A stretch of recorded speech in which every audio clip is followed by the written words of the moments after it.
Didn't realize varsity would even come onto the court. All right. I'm about to press record. Okay. All right. Do a countdown. 10, 9, 8, 7, 6, 5, 4, 3, 2, 1.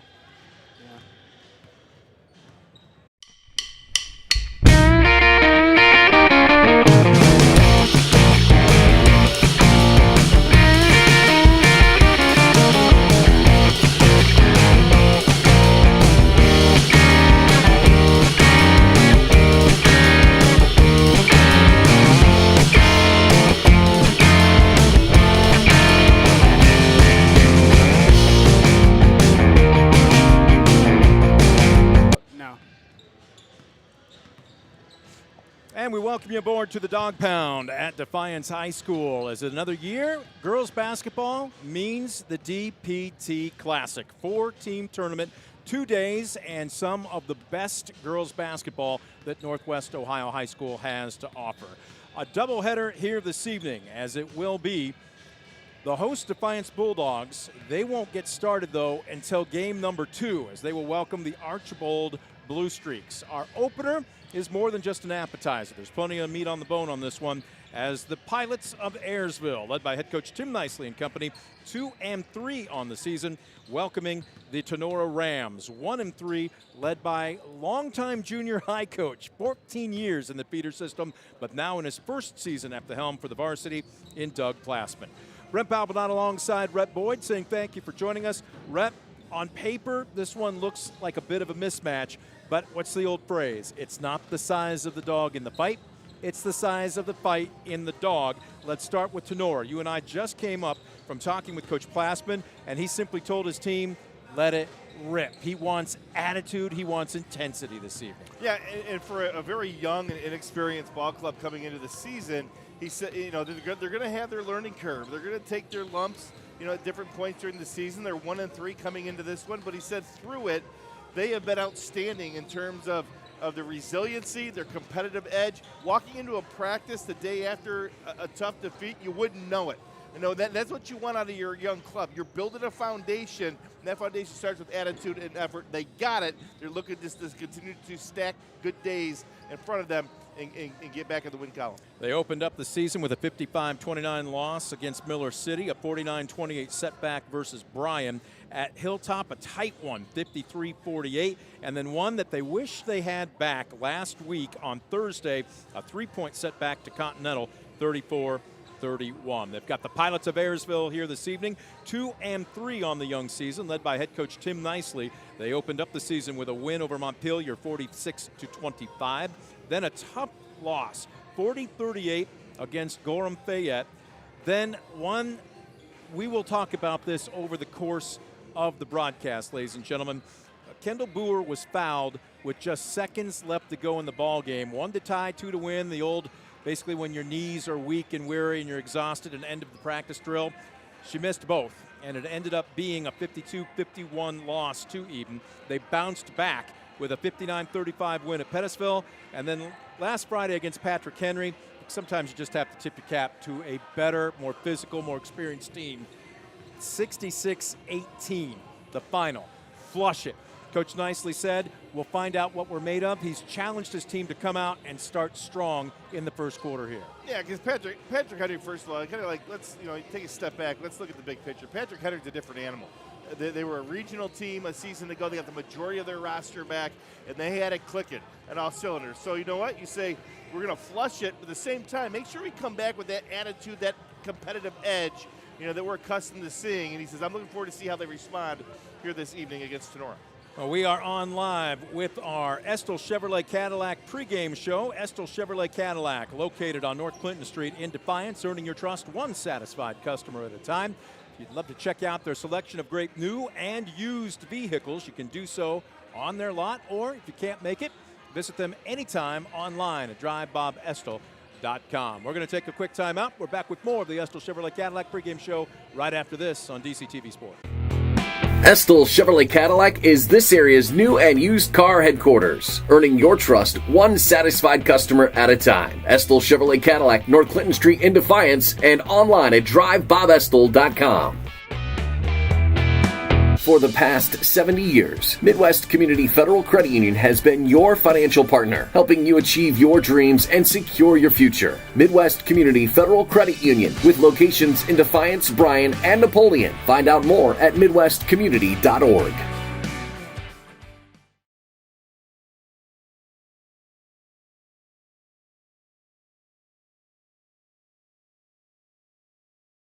For the past 70 years, Midwest Community Federal Credit Union has been your financial partner, helping you achieve your dreams and secure your future. Midwest Community Federal Credit Union, with locations in Defiance, Bryan, and Napoleon. Find out more at midwestcommunity.org.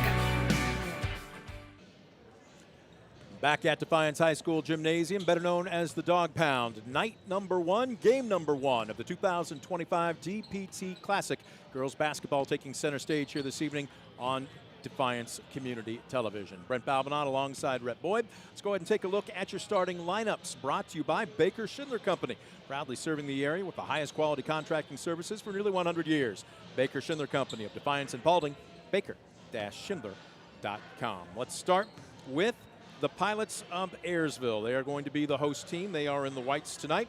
And for head coach Tim Nicely and company at 2-3 on the season, they took a huge blow in game number 2 of the season when point guard Alexa Grieve went down with a season-ending injury. Step up, Allie Eldridge.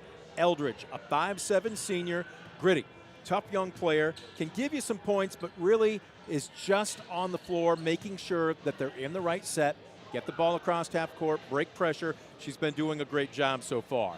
At the off guard, Kendra Waldron. Yeah, we call her the Honey Badger during the softball season, but she only knows one gear, and it doesn't matter what sport she's playing. Waldron, the team's leading scorer at 19, well, it was 19.5 before Friday night. It dropped to 15.6 because Ayersville scored less than what Waldron averages. They got shut down, but still very impressive. 15.6 points per contest. She also will stick her nose in, though. She averages nearly 3 boards per contest. At the off guard, it will be Peyton Ensign. Ensign was a quiet freshman last year. The 5'6" sophomore will get in your jersey. Tough, gritty defender. She averages about 4 or 5 points per ball game, but again, one of those, I want to call her a junkyard dog. That is what she reminds me of. Then the front court, Avery Knieven. Again, just a tough-nosed, gritty player. She will bang the board. She is a tough cover for a lot of posts, especially in this conference. She averages 6 points and a couple of boards per contest. And then in the middle, she got the starting nod as a freshman last year. Kendall Boer gets the starting nod again in the middle. The 6-foot sophomore, Boer, the second leading scorer on this team at just under 7 points per game and pulling down nearly 5 rebounds per contest. On the flip side, for head coach Doug Plassman in his first year at the helm for the varsity for the Tenora Rams, his starting 5 looked like this. Christina Meyer gets the starting nod, although Addison Dominique, as you see at the right end of your starters there, she is the point guard. Dominique, again, like everybody on this roster, extremely young, just a freshman, but a lot of grit. Ella Homeyer. Homeyer will get the starting nod. Homeyer with a little bit of experience off the bench last season, a 5'4" sophomore. Homeyer enters the contest, one of their better shooters, Rhett, 45% from the floor, 37% from beyond the arc, and she has shot 31 free throws, way more than any one of her teammates. So we're taking a look at Rams to look at. It will be Ella Homeyer. Hadley Spieth, we talked with Coach Plassman. You asked, who is that next third potential scorer? Somebody that can help pick up the slack, maybe take some of the edge off the leading 2.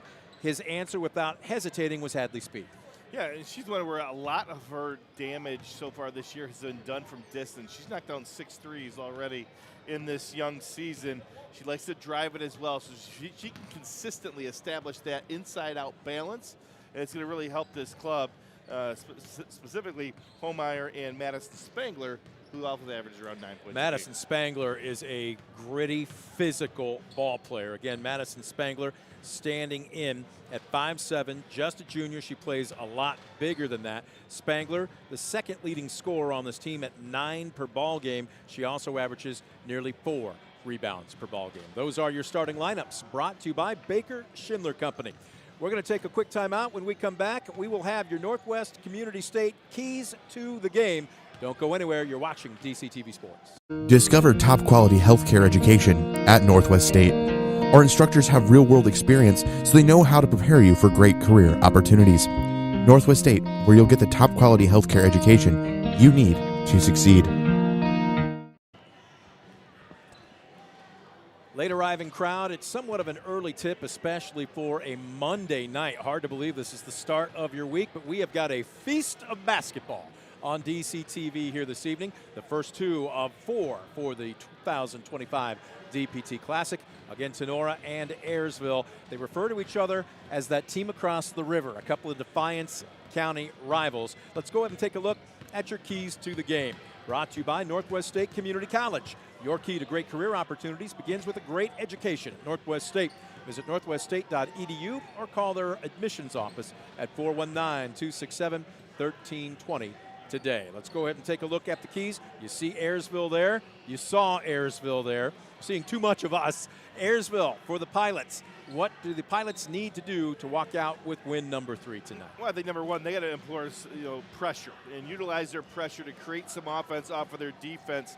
Sonora, we talked about young and experienced. They turned the ball over at 23.5 turnovers per ball game. So if Ayersville can turn offense, create some offense off of their defense, that'll be big for them. But also early urgency. After that tough loss to Patrick Henry, you don't want a hangover effect, from that ball game. You want to come out and set the tone early on both ends of the floor. On the flip side, for the Rams, look, they are just searching to find some chemistry right now, but Coach Plassman gave us a couple of keys for them. Yeah, limit turnovers, number one. We just said it. They average over 20 turnovers a game offensively, and a lot of those are as a result of pressure. You can't get back and defend it. So if you can take care of turnovers, get this game to a half court, that'll be beneficial to them. And then hidden points. Coming into the game, they only average 35 points a game offensively. So where else can you generate points you don't plan on, through your preparation and scouting report? So is it getting to the free throw line? Is it you're under out of bounds, stealing some points off the inbounds, or getting out in transition and getting those easy ones, before the defense can set up? That'll be important for them on the offensive end here this evening. Those are your keys to the game, brought to you by Northwest State Community College. For more information on a great education at Northwest State, visit northweststate.edu or give their admissions office a call at 419-267-1320 today.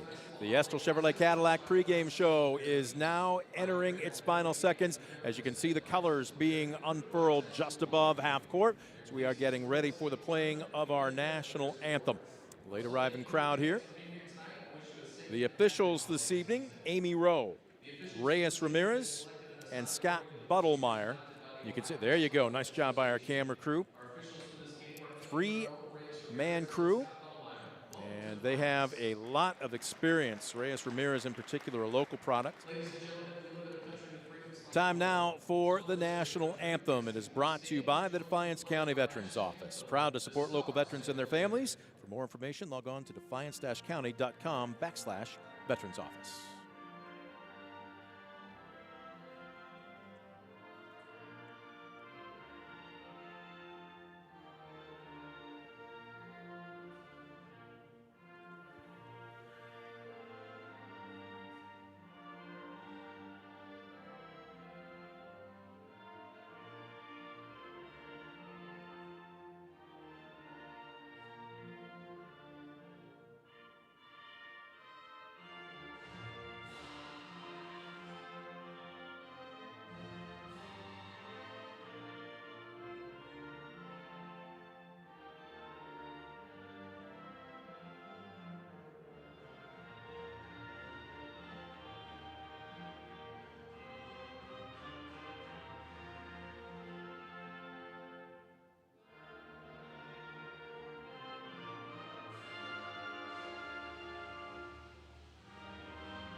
The national anthem in the books, courtesy of the Defiance County Veterans Office. We're going to take the last break of our Estill Chevrolet Cadillac pregame show. When we come back, it will be tip-off. Day number 1, game number 1 of the 2025 DTP Classic. You're watching it on DCTV Sports.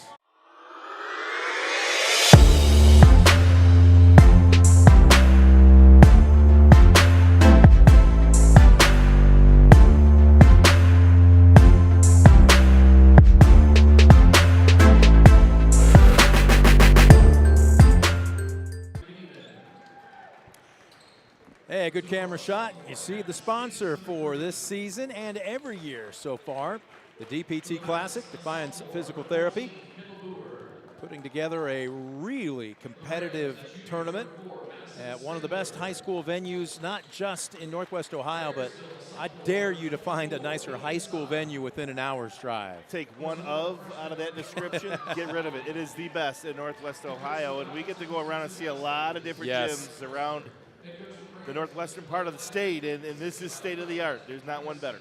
Look, there are a lot of Division II colleges that wish they had a facility this nice.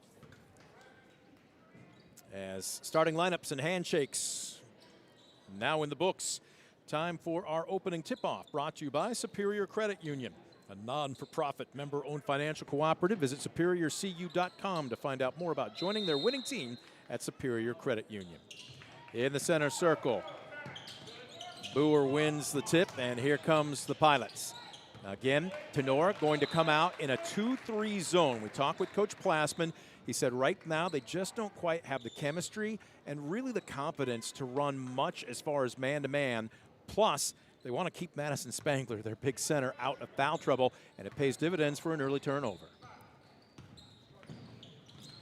Tempo here. Not that Ayersville is much of a run-and-gun team, but they would like a faster tempo. We'll wait and see. Tenora being very patient right now against this man-to-man defense. Ball. There you go, down low.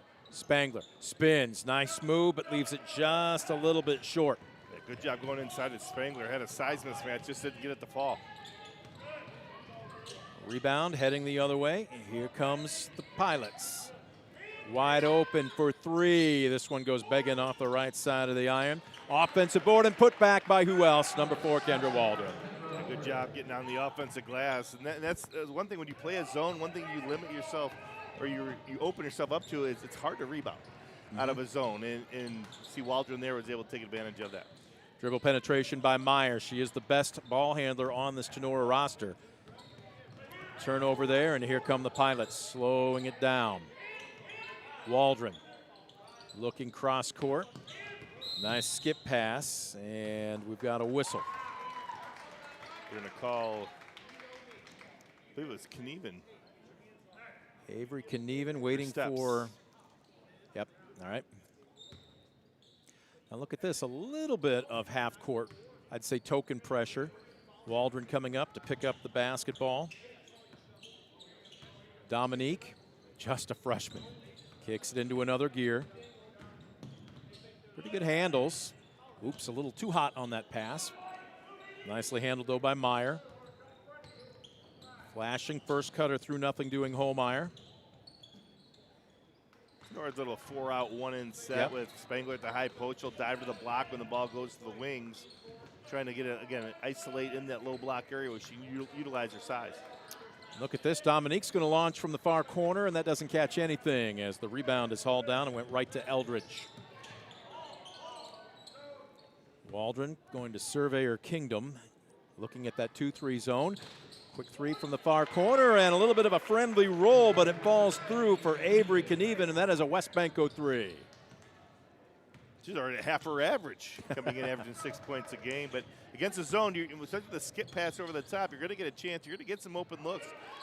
If you can skip it to the backside wing or corner, or you go to the high post area first, and then you look opposite, you get some clean looks.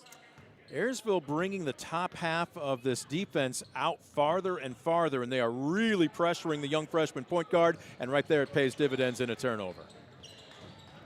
And now they're going to apply a little pressure here too in the backcourt. Trying to trap, they'll go over the top of it. Waldron immediately across the timeline. Bounce pass to Boer, and now we got a collision in the paint. Playing on, boy, bodies on top of bodies, and I think Peyton Ensign might be guilty of being just a bit too aggressive there. Ensign picks up her first. Team foul number 1.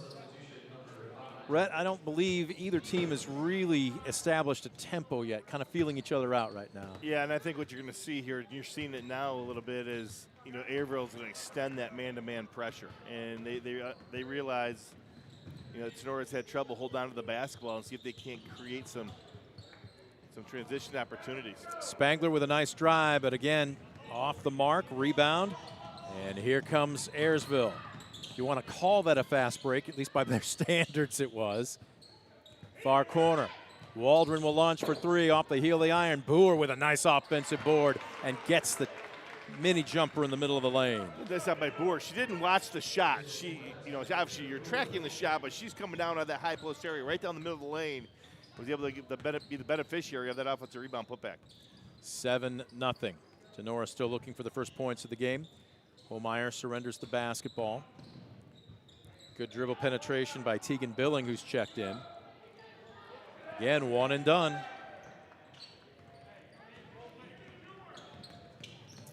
Eldridge was kind of trotting up the court, and Coach Nicely said, pick it up, let's go. They'll reverse it. Ensign or Knieven is a bit of a mismatch. I think they could post her up a bit more. Against this 2-3 zone, she'll pop here. She might have gotten away with a little extra half a step. Well, one thing against the zone we talked about, you want to stretch this zone. Nice job. That's how you do it. Dribble penetration. Waldron not only creates, but fights through contact for her second basket of the night. Nice drive, and there you go, Addison Dominique. Tell you what, if you didn't tell me she was a freshman, I'd never believe it. She looks very poised for this being her first year of varsity ball. Well, and Coach Splashman talked about it. She's 100 miles an hour every time she's on the floor. That's what you love about it, because that energy is contagious to your teammates. And that time she got the blow by and got all the way to the rim. 9-2 as we approach the 3-minute mark here of the first quarter. Waldron can even thought about it, and then she walks. Got a little ahead of herself. Substitution for the Rams. Checking in is Kate Zimmerman. And who's going to catch a breather? Spangler heading to the bench. And also another substitution.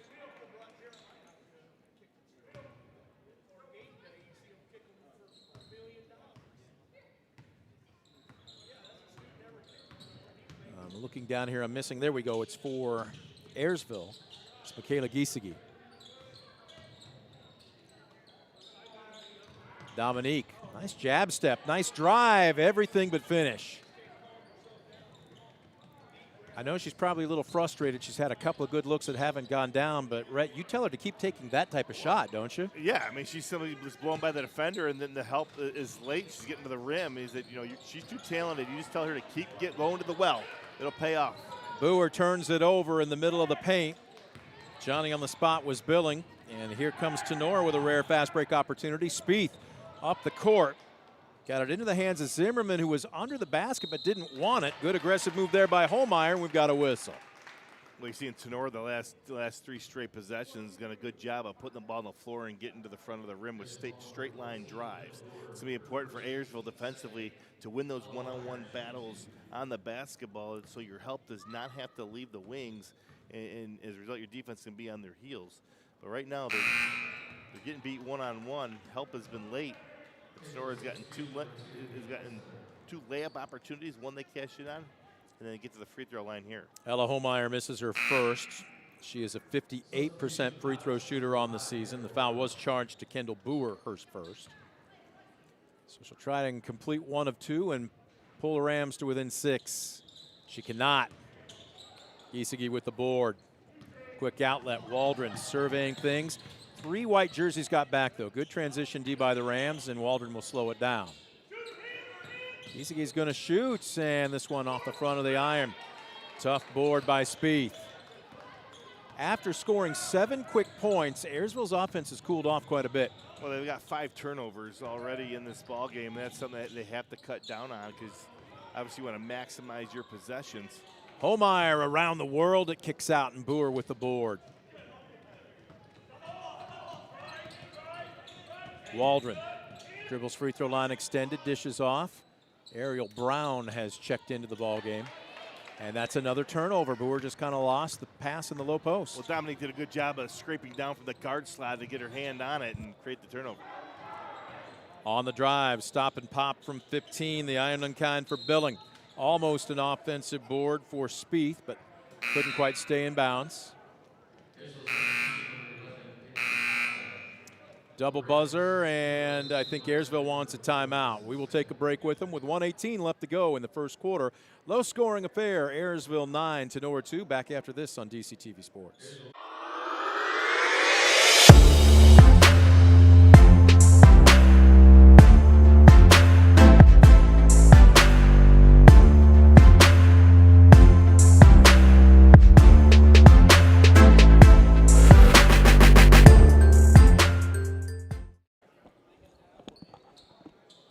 a good look at the pilot huddle as they break around Coach Nicely and his crew. Ayersville leading. You can say Defiance County arch rival out of the GMC. Tenora 9-2. It is the opening day, the opening game of the 2025 DPT Classic. Our nightcap this evening, the hosts, Defiance Bulldogs, will be welcoming the Blue Streaks of Archbold. We'll have that for you roughly 20 minutes after the finish of this one. Low scoring affair, slow tempoed affair. They flash high blocks. That was a nice job by Hannah Allstetter. The pass a little off the mark. Loose ball underneath. Jump ball the call, and the arrow points to Tenora. Yeah, good movement there against the zone for Ayersville. They were bringing the weak side into the high post area, trying to sneak them in behind the guards who were extended out tight on the perimeter. Again, just quick hands, able to create the tie-up. Dominique kicks it into a second gear. Nice look, and her teammate wasn't ready. Billing was cutting instead of getting her hands up, and that'll be a turnover. And again, so many freshmen and sophomores on this roster.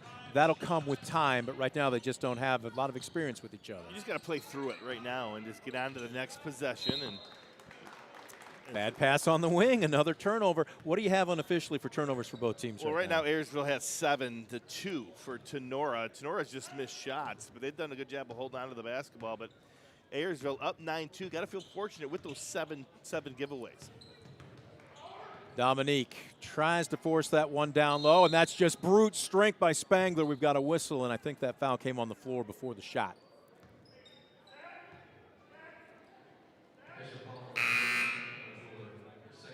Foul will go against Boer, and the Pilot center now has 2. We're not out of the first quarter yet, and she's going to take a seat on the bench. My guess is for a considerable amount of time. As long as they have a lead, you know, she'll sit and try to preserve her for the second half where she can be aggressive. Inbounds, long three, good look, but the iron unkind again for Spieth. 16 seconds left to go in the first quarter. Kaylin Hasted is checked in, and she's going to launch a 3 off the base of the iron. Wow, and that's a strong two-handed rebound. Ripped down by home iron. She wants to run. It's 1-on-4, and she doesn't care. She almost hit the shot right before the buzzer ends, and that will do it for the first quarter of play. Ayersville jumped out to an early 7-0 lead, and then the pace has slowed down. 9-2 our scores. The second 8 minutes get put up on the scoreboard clock. Back with second quarter action right after this. You're watching DCTV Sports. When a fire or natural disaster throws a penalty flag, let ServiceMaster Restore work for you. Anything from minor cleanups to complete overhaul and rebuilding. Contact ServiceMaster by McCann. Discover top quality healthcare education at Northwest State. Our instructors have real world experience, so they know how to prepare you for great career opportunities. Northwest State, where you'll get the top quality healthcare education you need to succeed. Merry Christmas, everybody. Welcome back to the Dog Pound. Brett Balbinot alongside Rhett Boyd. It is night number 1, game number 1 of the 2025 DPT Classic, and we've got the arch rivals. The team across the river is how they refer to each other, as Ayersville leading Tenora by a score of 9-2. Really not a lot to tell you, folks. Kendra Waldron, the Honey Badger, leads all scorers with 2 baskets, 4 points, a 3 for Avery Knieven, and 2 for Kendall Boer. That wraps up the scoring for the Pilots. On the flip side, just 1 basket. Freshman point guard Addison Dominique on a nice drive and stop and pop. Otherwise, between the two teams, just barely double-digit scoring. Yeah, and some of that had to do for Ayersville, at least. They had 7 turnovers in the opening quarter. That's just 7 giveaways, 7 chances you don't have to score the basketball. You know, so they got to do a better job of that. But they did a good job on the backboard, out-rebounding Tenora 8-2. So they can shore up the turnovers and put themselves in a much better position. And I think for Tenora, they did a good job of holding on to the basketball. Only 2 turnovers for something that has plagued them quite a bit throughout the early part of this season. See Dominique coming back in that guard slot, getting that rebound. You know, for Tenora in the half court, as a result of holding on to the ball, they've gotten a lot of quality looks at the rim, like this one right here. Spangler, good aggressive move, and that draws the foul. You'd like to see more of that out of her, wouldn't you? Yeah, absolutely. Because when she gets inside that free throw line area, then all of a sudden size and strength takes over, where she can finish through smaller defenders and over the top of smaller defenders. And you see right there, she's able to get to the free throw line as a result. Off the mark. Taking a look at number 4, Maddie Spangler from the free throw line, a 58% free throw shooter on the season. Can't connect. Score remains 9-2. Slowing it down a bit, Eldridge bringing it across the timeline, trying to set up the offense. Ooh, Ensign. She knew it. She kind of lost the ball on a high dribble there, and she would have been fine if she just would have stayed put and picked it up, but she continued to try and move as if she had the dribble, and that far beyond the arc, yep, the official's going to see it. How many turnovers does that make for Ayersville now? 8. 8 turnovers already. And they average coming in, they average just under 17, so they're almost halfway there, and we still got 7 minutes to go in the second quarter. Barely into the second quarter. Low post, Dominique kicks it out to Spangler on the drive, and she is forcing contact. Can she finish at the charity stripe now? And the foul's really starting to mount up here for Ayersville. This one will go against Hannah Allstetter, her first. But you've got Ensign with 2, Boer with 2, so there's a couple of starters. And Spangler off the mark. And this is where Tenora has to utilize. They're doing a great job being aggressive, getting to the rim and getting to the free throw line. But when you get there, obviously the second half of that battle is you got to knock them in. Yep. Not much of a free throw routine there by Spangler, and you can see the frustration on her as she motions to Coach Plassman as she heads back. Got to flush it, kid. Get back and play some defense. This 2-3 zone right now, I think, is giving Ayersville fits. Well, the guards are very aggressive, and they're out on the perimeter. But that's opened up the high post, like you see the Right ball there. right here. And that's where you got to get the ball against the zone, because that allows you can drive it from there. You can get the short jump shot, or you got high-low action, or you skip opposite. But that was a good possession there. Just came up empty. Allstetter got a good look, and at the other end, drive, nothing doing. Spangler fighting with a teammate for the ball. Finally, they say share and share alike as she gets the teardrop to fall for just the second basket of the evening for the Rams. Well, she deserves it, because she's been doing a good job of being assertive offensively, getting to the rim. Nice low post pass. Pretty spin move in the paint. And Anna Allstetter with the kiss off the square. So you see the last 2 possessions, Ayersville's been able to penetrate that zone and get the ball inside, and it's going to body blows from there, that inside-out attack. Dribble penetration. Holmeyer kicks it back out. Dominique just a little off, but nice offensive board by Spieth. She dropped the ball down when she picked up her dribble. That's makes you easy pickings. Are they going to call jump ball, or are they going to call a foul? They're going to foul here. Oh, and Tim Nicely wants an explanation from Reyes Ramirez. That's just good aggressive defense, but now that's foul number 2 on Hannah. So you got 3 players with 2 fouls here in the early going for Ayersville. And more substitutions checking in. Waldron back on the court, as is Ariel Brown and Giesecke. Pump fake. Evie Wimkin is in. And she'll take a long 3. Off the mark. Weak side board, and that remains Ayersville ball. Holmeyer got into the jersey a little bit there of Allie Eldridge. Got to keep your head on a swivel. But for the Pilots' sake, it's fortunate they keep it. Leading 11-4. Waldron out near the 28-foot mark. And now the ball reversal seems to be picking up a little bit more. The perimeter passing a bit sharper, and a good aggressive move by Knieven as she will head to the charity stripe. Well, if the guard's going to be aggressive out on the perimeter as much as they are, that's going to open up what you saw right there. Knieven posting up one-on-one inside, and when she got her hands on it, there was no hesitation in what she was going to do with it. It was get north and south to the rim, gets contact, and gets to the line. Foul is against Addison Dominique, her first. Team foul number 3. Check that, 4. First shot is off the mark. This is the first trip to the free throw line for the Pilots so far this evening. Knieven hits 1 out of 2. And she's a 50% free throw shooter, so she stays on her season average. Quickly down the court. Johnny on the spot for the putback, and Ella Holmeyer. Good hustle pays dividends. Yeah, Ayersville wasn't matched up coming off of that free throw, and they give up an open look, and nobody boxed out Holmeyer. And she got an easy one. Staying in this 2-3 zone, although Ayersville's become a bit more aggressive the last couple trips down the court. This is a heat check for Waldron, and she drains it. A West Banco 3, and give her 7 on the evening. Wow. Timeout, 30 seconds, so we will keep it here with exactly 4 minutes and 30 seconds left to go in the first half. Well, so often you think of, or the casual fan might think of, how do you bust a zone? And the first thought is, get a great perimeter shooter. But Rep, there's multiple ways you can do it beyond having to do what Kendra Waldron did, and that's drain a 23-footer. Yeah, you gotta attack the interior of the zone. You gotta get inside those guards and attack the middle. So how do you do that? Well, one, you got quick ball reverse around the Exactly. top. We saw that on the last possession and end up in an open shot. And it's hitting the high post or the low post on ball side. And when you do, you score up and you look opposite, because the backside of that zone's going to flood to the middle, and your wing on the backside is going to be wide open. So if you catch at the high post, you score up. You got a shot, great. You can drive it, great. If not, look opposite. Same thing on the low block on ball side. Catch it, look opposite, and you got players wide open on the other side. And what that does, that stretches the zone, and also that creates wider driving lanes and shot opportunities. Well, Ayersville came out in a little bit of a half-court press there, and it pays off with the turnover.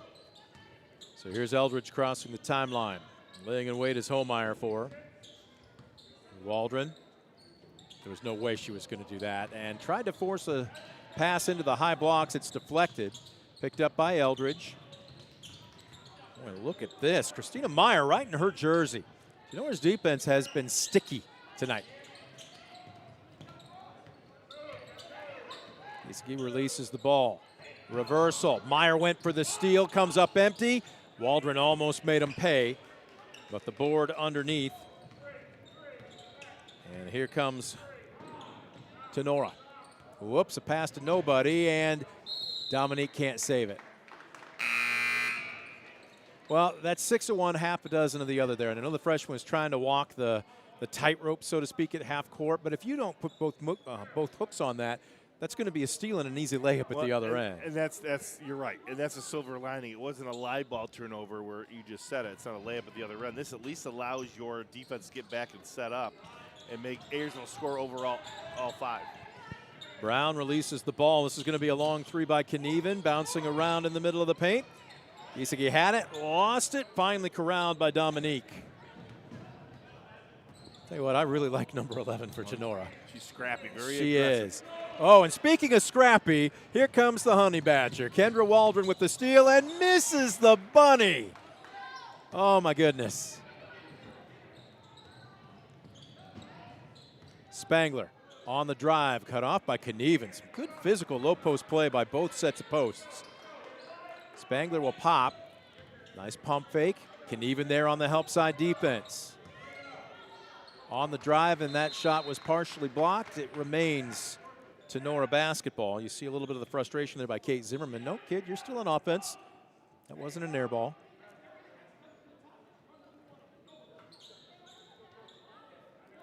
The inbounds. Catch. Fill the corner. They got the look they wanted, but Wells can't get the shot to fall. Offensive board. They'll kick it back out near side. Spieth.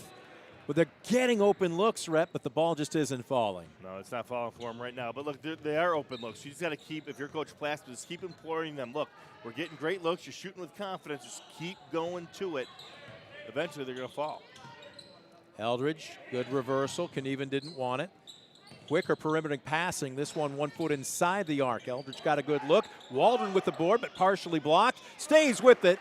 She just wanted to pad her rebound stats. She got a couple of rebounds out of that one. And a basket. She leads all scorers with 9 points. And it's now an 11-point Ayersville lead with 2 minutes left to go in the half. Spangler in the high blocks. Had that ball below her waist, and that's just a nice job by Brown to strip her. Yeah, just didn't see her coming from the backside.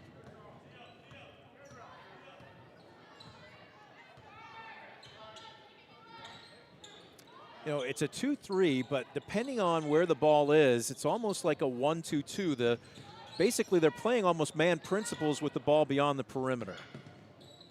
Long 3, skims off the iron. Knieven, boy, Dominique almost out-hustled her for that ball. Saved Eldridge from the free throw line, can't find the range, and there's the rebound by Spangler. Quick outlet.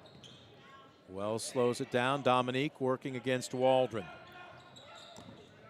Spangler kicks it to the near corner. Another three. That misses everything. We've got a jump ball on the far side. Looks like Brown tied up by, I believe it was Wells. Substitution for Ayersville. Kalen Hostet checking in. We're seeing almost a line change here for for Tenora. Our camera wasn't on the Tenora bench, but Wells was coming out, and Coach Plassman immediately grabbed her by the arm, almost pulled it out of the socket and said, "You aren't being subbed for, get back in there." Meyer on the drive loses the handle. Where Tenora did a really good job of taking care of the ball in the first quarter with only 2 turnovers, 5 in this one here, but still far below their season average. So, you know, you get Tenora offensively, they got to be pleased with that, controlling or narrowing the turnovers that they've had. And they've gotten a lot of quality looks, just have not knocked the shots down. Gieske off the mark. Brown kicked it out to Waldron, who thought about a three, but the senior says, we're up by 11. Let's run some offense. Will she take this one? She will. Left the right step in from what, about 22? Off the mark. Here comes Dominique, freshman running right into the corner, and now she's trapped. She's in a load of trouble, and she has the presence of mind to call a timeout. Or was there a foul call? There's a foul on Gieske, kind of trying to set the trap. Just got a little bit too overzealous and ran into the back of it was Holmeyer or Dominique. Peyton Ensign checking in. Gieske will take a seat on the bench. Likewise, substitution for Tenora. Zimmerman will catch a breather. And checking to see who checked in. Dominique on the drive. The dish. Meyer, that was a telegraphed pass and stolen away by Waldron. 10 seconds. Waldron across half court. Is she going to take the final shot? Beautiful bounce pass. And the bunny missed by Hastet. 1 second left. Waldron can't find the range. And a little helter-skelter to end the first 16 minutes. Both clubs head to their respective locker rooms with the Pilots leading the Rams 17-6. We will take a quick timeout. When we come back, the Midwest Community Federal Credit Union halftime show. You're watching the DPT Classic on DCTV Sports. Stanball Jewelers is your trusted source for diamonds, fine jewelry, watches, and gifts. Whether you're looking for a dazzling engagement ring, a timeless anniversary gift, or a present for someone special, Stanball Jewelers has something for every occasion. Visit us today and discover why we've been serving the community since 1948. For the past 70 years, Midwest Community Federal Credit Union has been your financial partner, helping you achieve your dreams and secure your future. Midwest Community Federal Credit Union, with locations in Defiance, Bryan, and Napoleon. Find out more at midwestcommunity.org. Discover affordable transfer opportunities at Northwest State. Start here and save thousands on tuition. Our advising team will help you get your credits transferred. So don't wait another minute. Get started today. When a fire or natural disaster throws a penalty flag, let ServiceMaster Restore work for you. Anything from minor cleanups to complete overhaul and rebuilding. Contact ServiceMaster by McCann. Superior Credit Union, a not-for-profit, member-owned financial cooperative. Visit SuperiorCU.com to find out more about joining the winning team at Superior Credit Union. You see the second half of tonight's doubleheader action, getting some light shoot-around in at the half of this one. Game number 1 of the 2025 DPT Classic sees Ayersville leading Tenora by a score of 17-6. We are perched right up top here on the mezzanine level of the Dog Pound, otherwise known as the Defiance High School Gymnasium. Brent Balbinot alongside Rhett Boyd. Let's break down your Midwest Community Federal Credit Union halftime show. Midwest Community Federal Credit Union, helping you achieve your dreams and securing your future. Visit them in Defiance, Bryan, or Napoleon, or online at midwestcommunity.org. Time now for a look at your Arthur Law Firm Stat Tracker. If a serious injury from a car crash puts you on the injured list, call the personal injury attorneys at Arthur Law Firm, serving Northwest Ohio for more than 50 years. Get the compensation you deserve and back in the game with your winning team at Arthur Law Firm. Let's run down the scoring totals first. Really not a ton between both teams. Only 23 points scored. Leading all scorers at the intermission, Kendra Waldron. 9 points, including 1 from beyond the arc. After that, only one other starter in the scoring column. Avery Knieven has drained a 3 and gone 1 of 2 from the charity stripe, and then 2 bench points coming from Hannah Allstatter. On the flip side, just 3 players with 1 basket each for the Rams. Addison Dominique scored early. She has been shut down since. Ella Homeyer got a board, I believe it was off an offensive rebound in the second quarter. And then late in the second quarter, Madison Spangler with the 6th point of the evening for the Rams. Care of the basketball. Who has what so far, Rhett? Well, right now they're all evened up, 8 apiece. And when you look at the numbers, Ayersville did a much better job in that second quarter. Only 1 turnover after being 7, in the opening frame. And for Tenora, 2 turnovers in the opening quarter, started to pile up 6 there in the second, but 8 apiece for both clubs. For Tenora, that's well below their season average. They come in averaging over 23.5 turnovers a game, only 8 at the break. If they can continue to keep their turnovers down, what we see from them on the offensive end is that their ability to create open looks, from whether it's from distance, whether it's from point-blank range at the rim. The problem with them is they haven't shot a high percentage. But, half the battle is being taken care of is to be able to create those open looks. If they get a few more shots and follow some regularity, they get themselves back into this. Look, Tenora came out and stayed in that 2-3 zone, and it really has seemingly given Ayersville some trouble. But what we saw in the second quarter, the perimeter passing became a lot sharper, and they started to flash high post. Yeah. If you're Tim Nicely, you're sitting in that Pilots locker room, you want to see more of that in the second half. You do, and I'm also telling my guards, too, if they're going to come out and pressure you and you got a live dribble, blow by the pressure. Because now all of a sudden, then you're going to play numbers. You're going to play 4-on-3 or 5-on-3 on the back end of it. And you want to make sure to play those guards more honestly. So those guards come back, they sit back, and then you can work your ball. You can work the ball around and create shots if it's on the perimeter at the 19, the 19-plus mark, and not have to take threes from the 24-point or 24-foot mark. So let's switch to the other locker room. And if you are Coach Plassman and Tenora, look, you've held a team to under 20 points. Your defense has been fine. The offense just hasn't been there right now. They're still struggling with it in the early part of the season, but you're getting good looks. You are. And you've got 3 different players for Ayersville in a little bit of foul trouble. You continue to be aggressive with the eventual thought those will fall, and eventually our free throws might too. 100%, and I think you got to be really happy right now. You got to be encouraging your kids there in the locker room, offensively creating open looks, taking care of the basketball at a much better clip than they've been up until this point.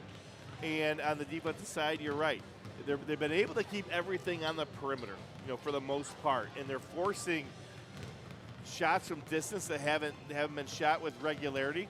They're able to get their hands. They're able to get some hands on some basketballs and create some deflections, which has disrupted rhythm of Ayersville. So I think you got to be really pleased right now if you're Coach Plassman saying, ladies, listen, let's keep generating those quality scoring looks. If we can just get half of them to fall, we're right back in this thing and have a chance to to pull one out and against a very good team. So I think he's going to be pleased. You're talking about those things, and for Ayersville, just look, stay to the script. I would like to see Ayersville, if they stay out of foul trouble in doing this, and so it might not be right away in the third quarter, but extend that pressure, a little full court pressure. See if you can create some errant passes and be able to step in and create some offense off of your defense and extend this lead. That's a look at your Arthur Law Firm stat tracker. If a serious injury from a car crash puts you on the injured reserve list, call the personal injury attorneys at Arthur Law Firm, serving Northwest Ohio for more than 50 years. Get the compensation you deserve and back in the game with your winning team at Arthur Law Firm. 3 minutes before we resume second half play. Pilots 17, Rams 6. We're going to take a quick timeout. Back with more of the Midwest Community Federal Credit Union halftime show. You're watching DCTV. Of getting the results you deserve. When you don't know where to turn, get answers with Arthur. Call us today.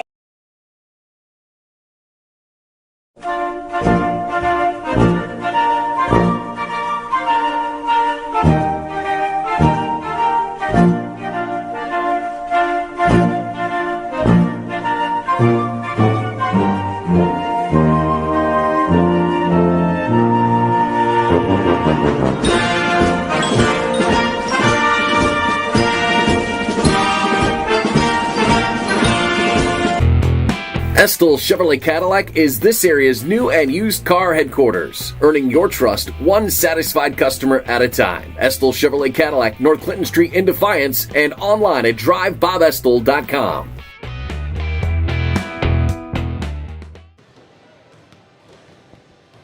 Both teams out for a quick shoot around. 2 minutes before we resume second half play. 2025 DPT Classic on DCTV Sports. Brent Balbinot, Rep Boyd saying thank you for joining us. Hoping you all had yourselves a safe and enjoyable Thanksgiving. It's December. We're just around the Christmas time. Got plenty of great high school sports on the docket here for DCTV this season. Not the least of which this month. We have tomorrow night's action. We'll have the consolation and then the championship game of the DPT Classic. We will be at Ayersville on Saturday as the boys will have their home opener. Scoop Miller will have the headset on that one. Then, of course, coming up before Christmas, I believe we've got one more high school basketball game. And then immediately, well, not immediately, but 2 days following all of your Christmas and the, the tryptophan and the turkey wearing off, 3 solid days of incredible high school wrestling as the border war will take center stage right here in this very gym. You won't see an ounce of hardwood. It will be covered from wall to wall with wrestling mats. They have, I don't have my stats here in front of me. I was talking with Coach Murphy last week, but talk about coming out late from the locker room with 50 seconds left. Tenora is just now coming out of the locker room. They won't get a shoot around, ladies and gentlemen. My guess is Coach Plassman maybe preached a little fire in that locker room. We'll see how his team responds. But again, we have schools. I think it was 6 different schools. Pardon me. Boy, you know what? I'm going to put my foot in my mouth. It is 3 different states. We have over 80 male wrestlers and over 60 female wrestlers. Day number 1 on the 27th is going to be wall-to-wall girls coverage. And then after the weekend there, that following Monday and Tuesday will be the 2-day sessions of the boys. But they are expecting nearly 3,000 fans to pack this place over those 3 days. It is something. Well, I think, you talked about the first day being girls, right? And I think that you've seen a skyrocket in girls participating. Look across the mezzanine, you see 4 senior female wrestlers banners up, don't you? And I teach middle school, and I have 4, just in my own set of classes, four young ladies getting into wrestling too, and they love it. And so it's good to see that sport continue to grow. Whistle sounds. Ayersville will have possession to start the second half. Tenora with their same starting 5. Dominique, Homeyer, Speedmeyer, and Spangler. Ayersville doing the same thing. Eldridge, Waldron, Ensign, Knieven, and Boer. Boer with 2 fouls. Boy, nifty drive, and Kendra Waldron deciding to be a bit more aggressive as she opens up the scoring and is now in double figures. And here comes Ayersville. They're trapping, and I think Tim Nicely probably challenged his team as well. Let's put our foot on their throat and finish them. Well, that's what we talked about, increase that pressure. Knieven with the basket and one coming. That's exactly what Coach Nicely wanted to see coming out of the break. Let's speed up Tenora. Let's speed them up. Let's see if we can't create some turnovers. They can play a little bit faster than they would like to and get some offense off our defense. Certainly, Avery Knieven did that there and has a chance to cash in on an old-fashioned 3-point opportunity. Knieven, a 50% free throw shooter on the season, but she completes the 3-point play here. And I thought Ayersville might come out in a press. They're coming out in a half-court press. There's a 2-2-1 trap, trying to trap right before and after half-court. Tenora goes over the top of it. Now, they had numbers there, but there was a little bit of hesitation. Dominique surrenders the basketball. They'll go to the near corner. Is Ayersville in a zone? Spangler rips, drives, and muscles up. That was simply brute strength by Madison Spangler. Well, she had a couple of those opportunities in the first half. Just came up empty on the shot. Good job there. Finishing it off. 22-8. Knieven picks up her dribble. Boer posting up in the high blocks. It's deflected from behind by Meyer. And now we're going to have a reach-in foul. And if this is Knieven, that will be her first. Nope, it's Allstetter, and that's her third. And she will be heading to the bench. Peyton Ensign checking in. Ensign, sophomore, tremendous athletic family. Saw plenty of action as a freshman last year, barely said 2 words And given that her cousin is former standout point guard Belle McGuire, I kind of have to wonder if they are related because McGuire never stops talking. 22-8. Skip pass. Nice aggressive move by Meyer, but she lost the handle on it. Well, I think, yeah, it was a good play there by Boer. I think she got a hand on it, knocked it off her knee out of bounds. So Ayersville creating another turnover. See if they can't get some, increase their number of points off of turnover. Rams, for as confident and gritty as they look on the defensive end of the court, Rhett, they look unsure on the offensive end. As a coach, how do you nurture, for lack of a better term, just confidence, aggression, just run your offense? Well, here's the thing. When you have young players, freshmen and sophomores, like they have playing, everything they're doing it's for the first time. Mm-hmm. And they're doing it against kids 2 and 3 years older than them that they haven't had to deal with ever. So that in itself is a major adjustment. They're playing against bigger, stronger kids. Can even with the basket. And the skill set, is different from what they've been used to, maybe at the freshman level or playing JV last year or even maybe in junior high if they're freshmen. Here comes the half-court trap, and Dominique tried to force it, overthrowing Spieth into the first row of the stands, and the young freshman puts her hands on her head. Tell you what, that wasn't necessarily on her. When you see your teammate trapped, you got to go help her out, don't you? Yeah, well, first of all, keep the ball out of the what we call them coffin corners there, right before and after half court, because the defense, not only are they trapping, nice strength there by Waldron. Boy, Waldron showing why she spent some time in the weight room about 2 parking lots over. But the defense there, the trap near and after half court, they can utilize the half court line and the sideline as an extra defender. So really, it's 4-on-1, and that really hurts your sight lines and the strength of the pass that you can make. Nice jab step. Billing drives baseline. Things a little helter-skelter there for the Rams offensively. And they'll hustle back and play defense. Down by 18 as we approach 5 minutes left to go here in quarter number 3.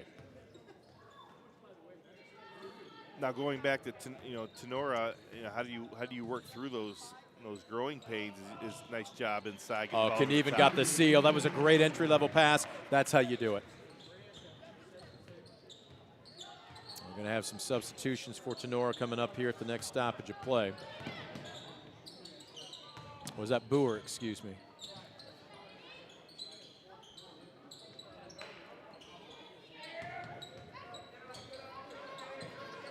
Flashing. Nice stop and pop. Halfway down, and it will not finish. Billing thought she had it. So did everybody else in the gym. That's really good offense, though, and just obviously the final result wasn't where you wanted it. There, you come right back and you get a turnover, and that's what you want to see if you're Coach Plasman right now. Don't let your offensive inefficiencies, affect the effort level on the defensive end, and they have not done that. Billing on the drive, gets it down low to Spangler, muscled up, but Ensign. There was some tough D, and look at the quick hands of Kendra Waldron. Laying out Holmeyer, and we have a timeout being called by Tenora. We'll take a 30-second variety with them. 28-8, it's a 20-point lead. We're barely halfway through quarter number 3. All pilots at the DPT Classic. We'll take a quick timeout. You're watching DCTV Sports. Stanball Jewelers is your trusted source for diamonds, fine jewelry, watches, and gifts. Whether you're looking for a dazzling engagement ring, a timeless anniversary gift, or a present for someone special, Stanball Jewelers has something for every occasion. Visit us today and discover why we've been serving the community since 1948. You take a look at the pilot huddle as Ayersville leading big by 20 right now. Assistant Chuck Florence out, making friends with the officiating crew, telling them I'm sure they're doing a bang-up job. How many years now? I'm trying to think. Obviously, you are a born and bred Ohioan, but how many years since the varsity games were scheduled for a 3 official crew? When did they make the move from 2 to 3? Do you remember? When I was coaching between 02 and 12, early on in that set of years, it was optional whether you had 3 or 2, depending on availability, depending on the importance of the game, if you will. But then, yeah, I would say after 2000, probably 2008, 9, became standard. Somewhere in there, then it became 3, became the standard. Sonora just looking for a basket. They've only got 2 points so far here in the second half. Down by 20. Good ball reversal. Meyer with a pump fake. Skip pass. And that ball might have been partially blocked from behind. Oh, wow, Johnny on the spot. Nice save. Spangler banging away. Check if that was Meyer banging away down low, and we got a whistle. You get Meyer for over the back on that weak side. Her first. Two adjustments that Ayersville made in the locker room at halftime. One, defensively, they're going to increase pressure, right? They're going to do the 2-2-1 half-court trap.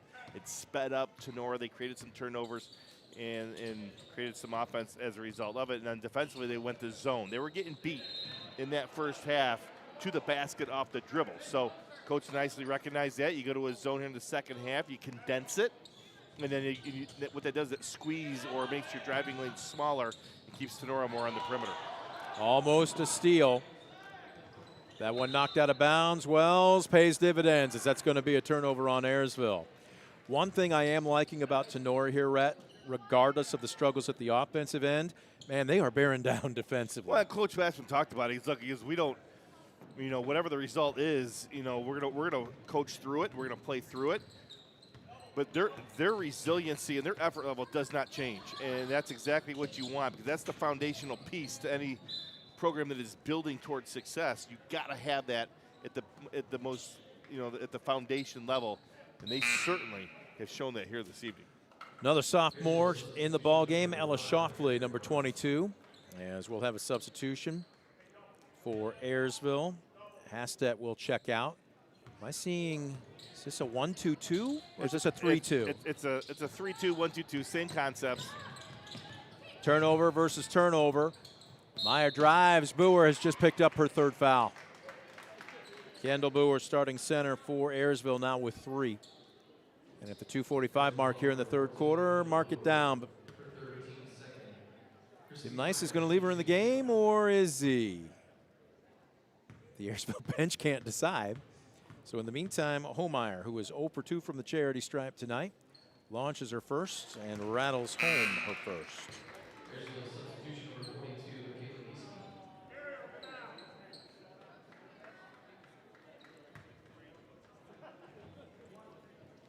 Meyer. I might have said Homeyer. Make it Meyer. 41% from the charity stripe, and that didn't catch anything.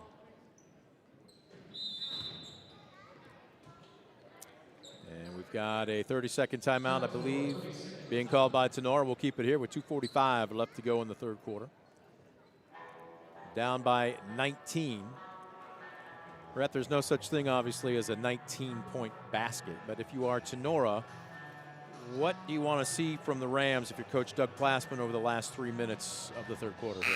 Well, I want to maintain your effort, your intensity level. They've certainly have done that, and you need to continue to do that. I think you want to talk about against that 2-2-1 pressure, staying away from the sideline and half-court area. You got to get the ball to the middle of the floor, or you reverse it over the top and then go up the sideline to stay out, and so you keep the ball out of the trapping zones, if you will, with that type of an alignment. Tenora's going to come out and pick up man-to-man full court here. Nobody on the ball as Brown will inbound.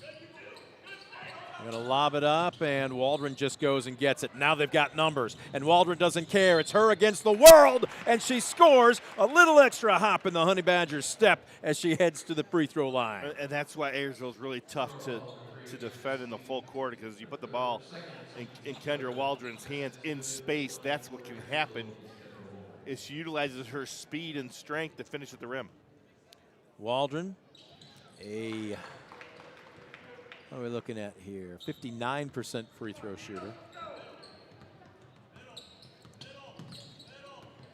31-9. And a nice dive by Kniev and a steal. Do we have a foul on the floor? Do we have a timeout being called by Ayersville? I think Ayersville's going to get a timeout. We'll take a break with them. 2:29 left to go in the third quarter. All Pilots 31-9. You're watching DCTV Sports. Estill Chevrolet Cadillac is this area's new and used car headquarters, earning your trust one satisfied customer at a time. Estill Chevrolet Cadillac, North Clinton Street in Defiance, and online at drivebobestill.com. For the past 70 years, Midwest Community Federal Credit Union has been your financial partner, helping you achieve your dreams and secure your future. Midwest Community Federal Credit Union, with locations in Defiance, Bryan, and Napoleon. Find out more at midwestcommunity.org. WestBanco, building a better bank every day since 1870. Community-focused WestBanco. Find out more at westbanco.com. In life, unexpected challenges can test us. If you've been seriously injured in a car accident, you deserve a team that understands. Because your story matters. Call Arthur Law Firm today. We'll fight for you every step of the way. DPT Classic. Everybody here appreciates Defiance Physical Therapy. They run a great operation and community support as they sponsor this tournament every year. Night number one, game number one sees Ayersville taking it to that team across the river. Tenora 31-9. So Tenora comes out of that timeout and they go man-to-man, and immediately Ayersville, they post up Kendra Waldron. It's a guard-on-guard in the low post. Waldron able to utilize her strength. Shoffley the guilty party. Waldron a little long on her first free throw. One of the things that impressed me 2 years ago when I first walked into a Pilots practice, and this is as a sophomore, Waldron would stay after practice for about 10 to 15 minutes and work on her three-point shooting. Yeah, and that's how you become good. You still become good because you want to. Sure. You have to put the effort and time into it. And that goes she's got a work ethic. And that goes beyond just the set times of a practice. Well, I boarded for her for a while, but then I thought, you know what? I got no eligibility. I probably won't get any credit, so I said, I got to go. It's a 45-minute drive from me home. Long three, we got a foul on the shot. Giesecke came out a little too aggressive, and she fouls Ella Holmeyer.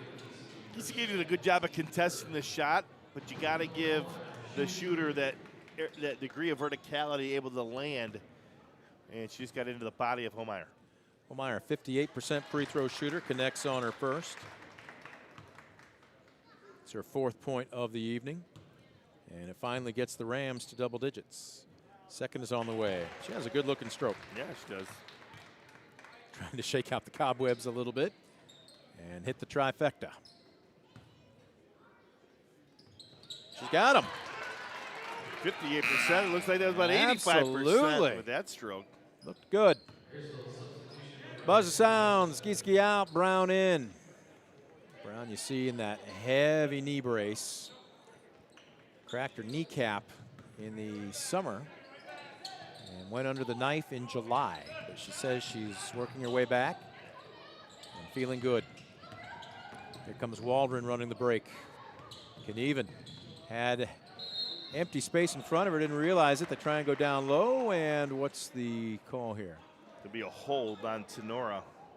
Good job by Brown inside with the seal. Good job by breaking the press. Waldron she saw the trap coming.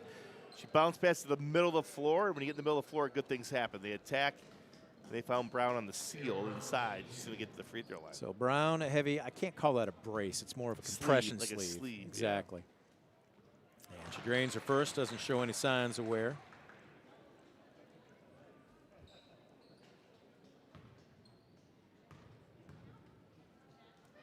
Second is on the way. In and out. Battle for the board, nothing doing.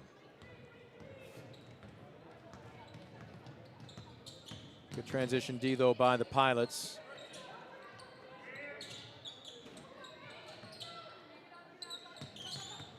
Well, look at a three there by Billing, but she didn't want it.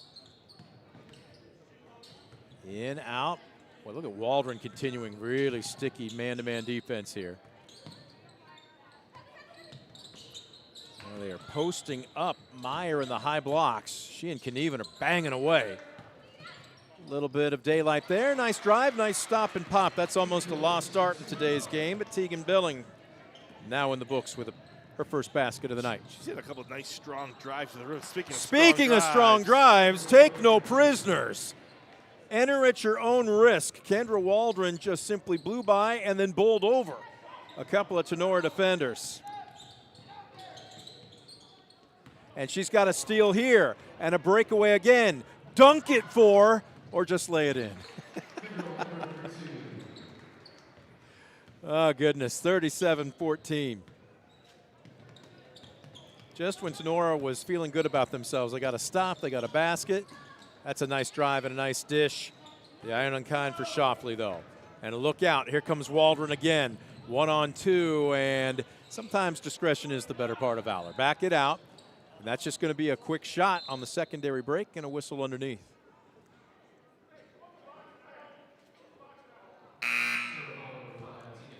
And you can see in the background there, and you can certainly hear his voice. Look, they're up by a score of, what, 23 points? But you hear Ayersville coach Tim Nicely still not happy with what he feels is maybe not quite the sharpest to play by his team. As at the free throw line, lefty, and a nice job by Hannah Alstetter to drain a free throw. Alstetter does have a heavy brace on. Boer checking in, and Knieven will check out for the Pilots. 24-point lead. Make it 25. 10.5 seconds left to go in quarter number 3. Hustling across the timeline, Billing. Cut off, throws it away. Brown trying to keep her footing. She'll go coast to coast and can't get it to fall. It's about the only thing that didn't fall in that third quarter for the Pilots as they extend their lead now to 25, 39-14. They'll slap the final 8 minutes on the board. We'll take a 60-second timeout. Quarter number 4, when we return, you're watching DCTV Sports. Superior Credit Union, a not-for-profit, member-owned financial cooperative. Visit SuperiorCU.com to find out more about joining the winning team at Superior Credit Union.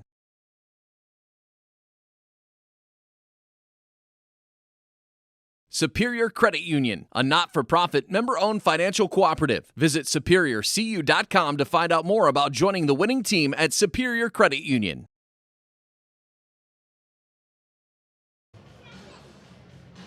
Rebounds might be a little.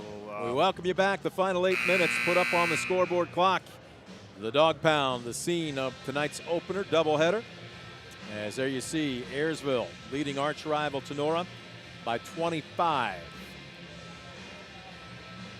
Another game coming up 20 minutes following the completion of this one, as it will be the host Defiance Bulldogs. Woulda, coulda, shoulda so far on the young season for head coach Leroy Lewis and company. 1-4, taking on, I think what you'd call the fair favorite to win this one this season.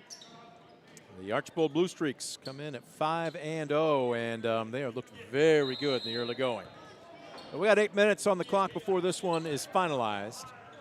And we're seeing, again, is this a 2-3 now? Or is this a 2-3? 2-3 zone. Okay, 2-3. They're bringing Boer higher up for a second. I thought it might have been a triangle and 2. They're going to walk her up to guard the high post area where the guards out, extend a little bit, put pressure on the perimeter. Inside, outside. They got a good look, but Spieth can't get the three-pointer to fall. Rebound into the hands of Eldridge, and here come the Pilots. Bounce past Boer in the high blocks. Low blocks, Alstetter, and that's just great high-low action. Yeah, great high-low action. The ball goes right into the high post. You get a seal on the inside, and you get the ball, touch pass over the top. Spangler picks up her first. Alstetter to the charity stripe.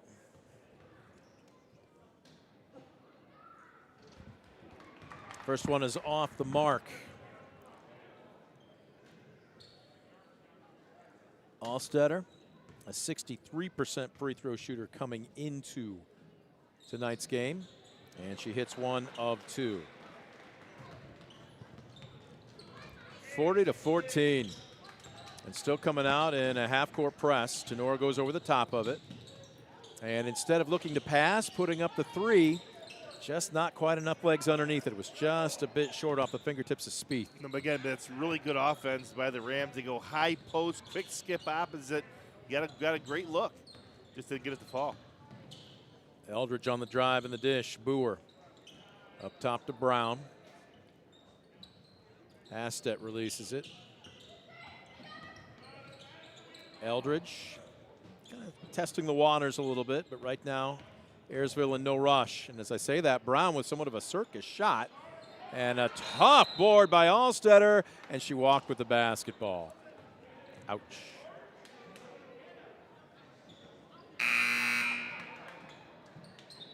Well, it has been physical tonight. Yeah, and for both coaches, you want to see that. You want your kids to be competitive, tough, gritty. And I think both teams have done that. Look, this score is a result. Okay, I'm going to really basic here, but this score is the result of shots going in versus not going in. Oh, wow. I know. I'm way to go on a limb. I know. But what I like from Tenora, although they have 14 points in the fourth quarter, is they've been able to manufacture good quality looks, through their play design and their aggressiveness. And it does, coming into this ballgame, it doesn't sound that has always been the case. Right there. That's a good look. It just doesn't fall. So that is a major step forward for this young club that they can build upon. And it's just a matter of getting shots to fall. Boer, nice drop step into the middle of the paint. When I introduced you to Coach Nicely, he said he's been working on the hook shot with her. That wasn't quite a hook, but it was a nice turnaround move. Oh, wow, threading the needle, and that's a tough, aggressive move by Ella Holmeyer. And we got a 30-second timeout. We'll take a break with them. 42-16, Ayersville. We're back after this on DCTV Sports. Superior Credit Union, a not-for-profit, member-owned financial cooperative. Visit SuperiorCU.com to find out more about joining the winning team at Superior Credit Union.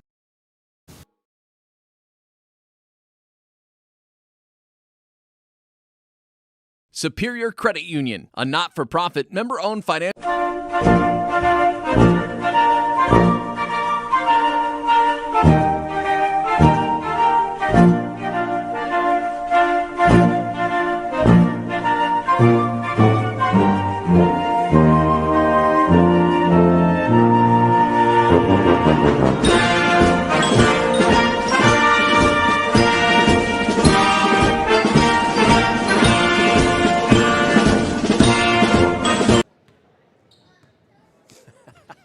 Staying awake at the scores table there, gang. We got another game to go after this one. Long weekend. Need a weekend from the weekend. Does it feel like a Monday tonight? Yeah. Oh, nice drive, nice dish by Waldron, and that's how you finish if you're Peyton Ensign. You got to be ready there, and she did.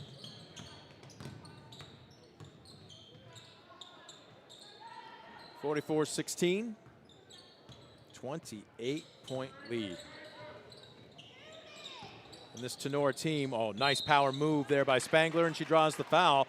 And if that's Boer, that's number 4. I really like Spangler, her assertiveness inside, her strength inside. She just needs to get to a point where she's able to find more spots where she can get more touches so she can take advantage of that strength inside that free throw line. Well, this is a Ram roster that is, it just looks nothing like the team of last season. They graduated so much talent. They had at least one player who would have been a varsity starter elect not to go out this year. As Spangler can't find either. I mean, but you graduate Nova Oakley, who was a 1,000-point career scorer. Julia Durfee, who's now playing at Bluffton University, although I understand she's injured. Eowyn Blanchard, all you got to do is make a short drive down 75, and you'll see her at Owens Community College. You just don't replace that level of talent, especially at a small rural school like Tenora, in the snap of a fingers. There was Avery Knieven on that great high-low action and said, no, you don't. I mean, you're asking a very young, inexperienced team to replace 30 points a game on the offensive end. Yep. It's extremely difficult to do. But coming into this game, talking about their struggles on offense, only averaging, only shooting 29% from the field, coming into the game. They've created a lot of really good looks, and that's half the battle. I don't think you'll argue much with the shot selection. No, that's tonight, what I'm saying. I mean, you're getting good looks, quality looks. The shot selection has been excellent. Obviously, it's working to get a few more of those to fall, and that just comes with, repetition, in practice, and then carrying it over into games, and more importantly, it's work in the offseason as well. Brown now running the point guard chores as Coach Nicely going to the bench a little bit more here. And look at her go, and finishes with the teardrop. Ariel Brown says, remember me, I'm a pretty good athlete. Yeah, 5 for her. Long three, just a bit short. One and done. Little pinball action. But Hasted comes down with it. Quick outlet. Getting a little playgroundish right now. And oh, banking it in from about 15 feet out. Number 2. That's Hannah Allstetter. 50-16. Still in this zone. And spotting up, wide open. That was a long 3 by Zimmerman.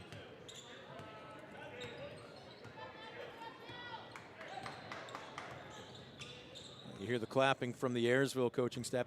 It's so easy, Rhett, in a game like this when basically the decision was made pretty much by midway through the third quarter to lose your edge if you're the team that has the large lead. Maybe, and again in air quotes, kind of start getting sloppy, play playground ball. So often you hear it. Ayersville hasn't done that tonight. They've been pretty true to self. No, they've really kind of hit their stride, in the second half, and I think it all started with coming out defensively, going to the 2-2-1 half-court trap. It makes when you apply pressure, makes you play harder, and they were able to create some turnovers and get some easy looks on the other end of the floor, and that just created a rhythm for them that they just. Nice job by Spangler again inside, but it created a rhythm for them that they've been able to carry over that in the half court. Again, high post entry against the zone. They were able to really execute the high-low game, and they really were able to extend the lead. Foul's going to go against Giesecke. That's her third. Spangler, she's upset with herself. Maybe just a little rubbery in the knee. She's played a really physical game. I'd like to see her take a little more time, take her breath. Instead, she doesn't need much in the way of an adjustment and hits her second.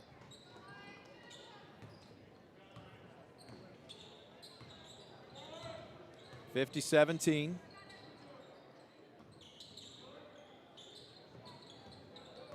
Under 3 left to play.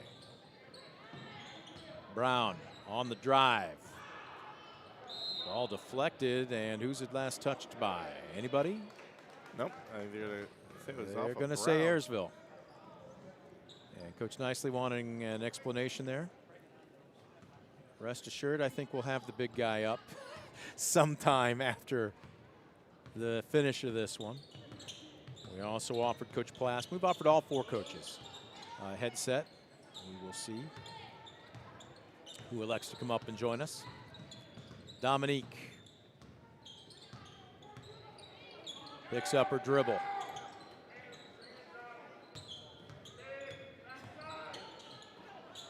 Zimmerman dishes. 3 on the far wing. Homemeyer finally gets one to fall. Yeah, her 5th triple of the season. Gives her double digits on the night. Long 3 at the other end. Giesecke was a bit of a heat check, and she rubs her eyebrow there as if to say, ball seems slick. She's taking a little bit of a forced smile from the coaches there.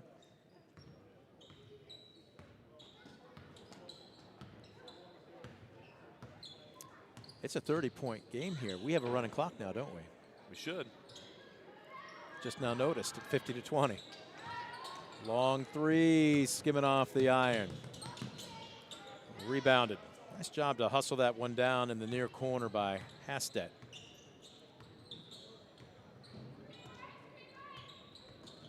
Well, stick around. 20 minutes following the completion of this one. The hosts, Defiance, welcoming Archbold. Cross half court, Homemeyer. Just inside the arc on the right wing, nothing doing. Brown wanting to run. Splits a double team. Can't quite get the roll. And she's down, but appears to be okay, yes. It's a little gimpy. Good hard drive to the rib. She just hit hard. Yep. I think she's. That knee, I don't know if you saw it when we were walking by her. She showed it to me.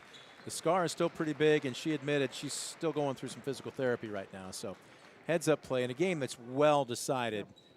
She's got her time. Let her sit. Did a good job coming off the bench. She has 5 points. Again, it's working her way back into the game shape, if you will. Zimmerman. Inbounds to Lexi Baldwin, seeing some action here. Coming up on 1 minute. Stolen away. Peyton Ensign, what do you want to do with it? She'd rather have the assist. Dishes down low. And the ball just kind of squirted away from Lillian York there. Or check that. That was Anna Marie Sigler. And substitution timeout. Haley Squires will check in for the final 42 seconds for Tenora.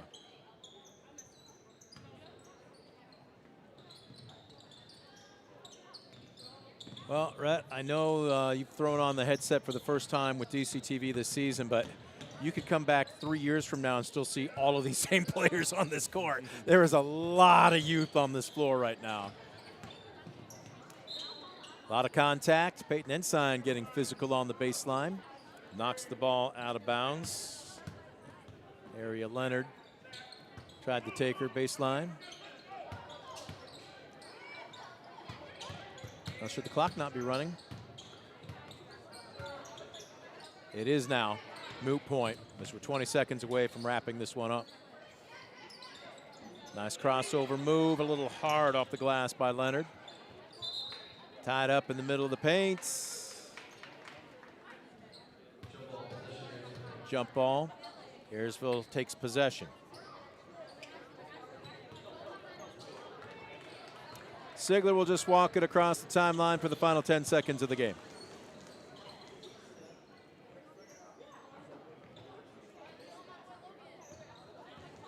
And that will do it. Buzzer sounds. Well, after a tight first quarter, Ayersville just put the hammer down, and they kept it down to start the second half. And en route to a 50-20 victory. They are now 3-3 on the young season. Rams fall to 1-4. They will play in the consolation round tomorrow night, while the Pilots will play for a championship. They will await the winner of tonight's second game, either Defiance or Archbold. We'll take a quick timeout. Back with a quick post-game/pregame. Right after this, you're watching DCTV Sports. For the past 70 years, Midwest Community Federal Credit Union has been your financial partner, helping you achieve your dreams and secure your future. Midwest Community Federal Credit Union, with locations in Defiance, Bryan, and Napoleon. Find out more at midwestcommunity.org.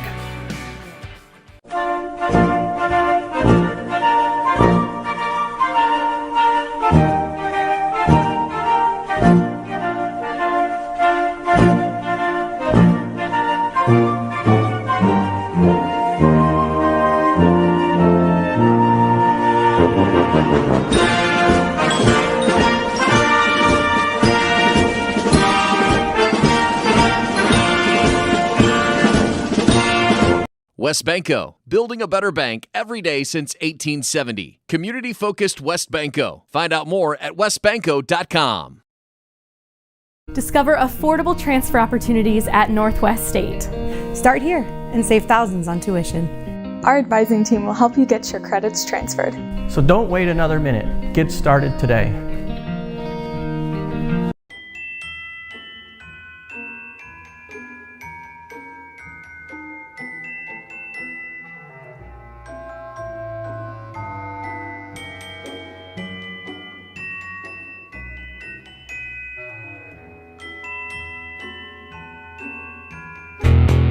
Estill Chevrolet Cadillac is this area's new and used car headquarters, earning your trust one satisfied customer at a time. Estill Chevrolet Cadillac, North Clinton Street in Defiance, and online at drivebobestill.com.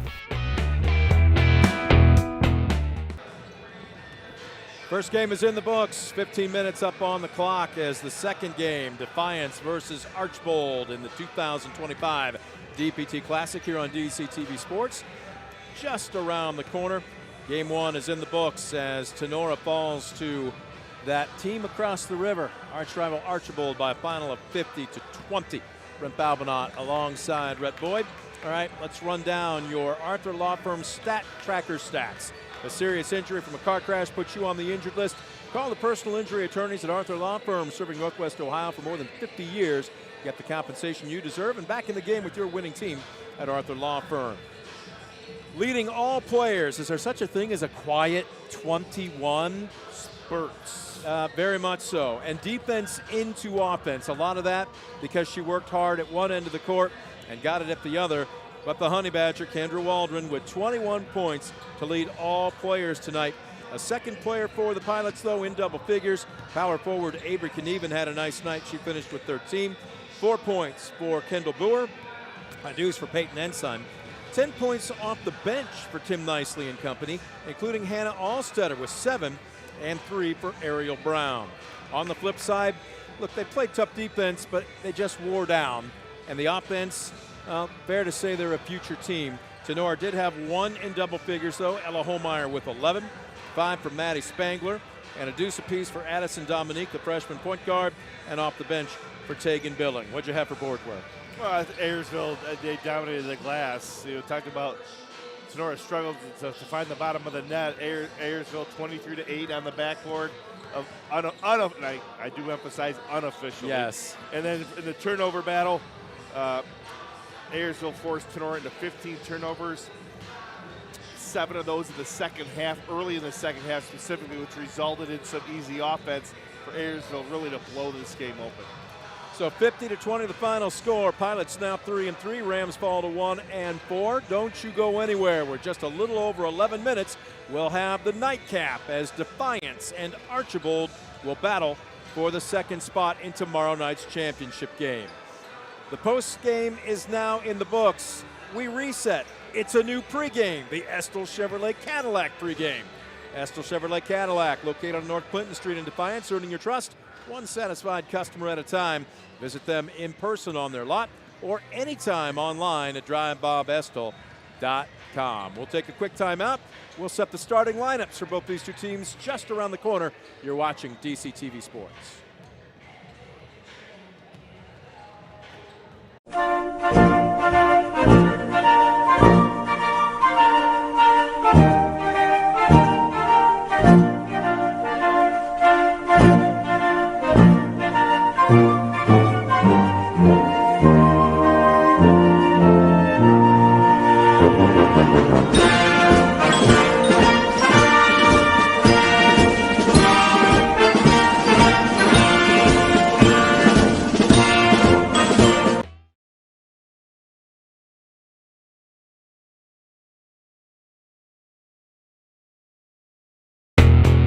Estill Chevrolet Cadillac is this area's new and used car headquarters, earning your trust one satisfied customer at a time. Estill Chevrolet Cadillac, North Clinton Street in Defiance, and online at drivebobestill.com.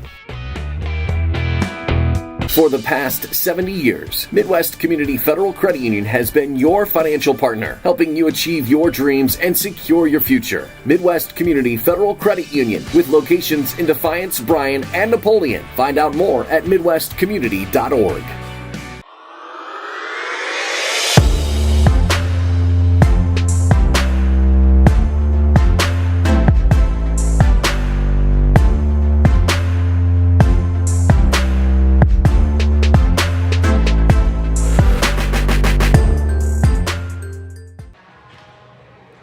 Back at the Dog Pound, we are getting set for game number 2. 1-4 Defiance taking on 5-0 Archibald. The Bulldogs season to date, just 3 losses by a combined 13 points. They have been very close, but they have not been able to get over the hump. And season opening loss by 10 to Patrick Henry, 51-41. Then a tough 3-point setback against Napoleon, 47-44. 47-42, a handful short versus Wayne Trace. Their lone win came at Maumee, 51-47. And then again, another tough loss, 37-32 last Thursday at Salina. Led by head coach Leroy Lewis, his squad will send the following 5 to open up tonight's ball game. And folks, we were told this, we promised we would hold it until tip-off, but Jamie Rollins, starting senior point guard for the Bulldogs, is injured and unable to go tonight. She will not play. She is in street clothes and will be sitting on the bench. The starting lineups brought to you by Baker Schindler Company, proudly serving the area with the highest quality contracting services for nearly 100 years. Baker Schindler Company of Defiance and Paulding, baker-schindler.com. For Defiance, the following 5 will take the court. In place of Buzz Rollins, it will be Aislinn Troyer, a 5'7" freshman. At the off guard, Nadia Leatherman. Leatherman standing in at 5'6" and a junior. Bella Rollison will be your swing. Rollison averaging 8.2 points and 6.5 rebounds per ball game. Your front court, Aliana Stantz. Again, a lot of youth, ladies and gentlemen. Stantz, a 5'10" freshman. She's averaging nearly 11 points and just under 8 rebounds per game. And then in the middle, Alexandra Fernandez. She has worked hard in the offseason. She also played on the soccer team in the fall, and coach says she is in the best shape of her prep career. She is in the middle. She's averaging 7.8 points and over 11 rebounds per contest. On the flip side, for head coach Brian Ziegler and the Blue Streaks of Archbold, some familiar names from a season ago mixed in with a couple of underclassmen. Claire Kern will move from off guard to point guard. Kern standing in at 5'6", just a sophomore, again averaging 10.5 points, 3 rebounds, and 2.5 assists per contest. Molly Harris will be your off guard, a 5'10" freshman. Harris on the season, averaging 11.5 points, over 6 boards, and over 4 assists per ball game. Freshman phenom. Reagan Wendt will be your swing. Wendt standing in at 5'8" and a junior, 5 points, 3.5 boards per game. Your front court, Charlie Forward, and she is that and a lot more. Her last name spells her position. 15.2 points, 5.8 boards. She also dishes the ball at 3.5 assists per game. And in the middle, Miley Garicki, 12.5 points, 9.5 boards, and nearly 2 assists per ball game. That is a lot of talent, Rhett Boyd. Yeah, that's a lot of weapons that Coach Ziegler has at his expense, and I think that's when you look at this team and, you know, why are you 5-0? Or one, if you're an opponent, who do you guard? Because they got four starters in double figures. They share the basketball extremely well, and you know it's like pick your poison. You know, with this club. So off to a good start. Just need to stick to the script and continue doing what you're doing. Just keep working to do it at a higher level, and we'll take it from there. We'll have the keys to the game in just a second. We'll take a quick timeout. We'll also be joined by Ayersville head coach Tim Nicely, breaking down his team's 3rd win of the season after knocking off that team on the across the river, as they say. Back with more right after this. It's the Estill Chevrolet Cadillac pregame show. You're watching DCTV Sports.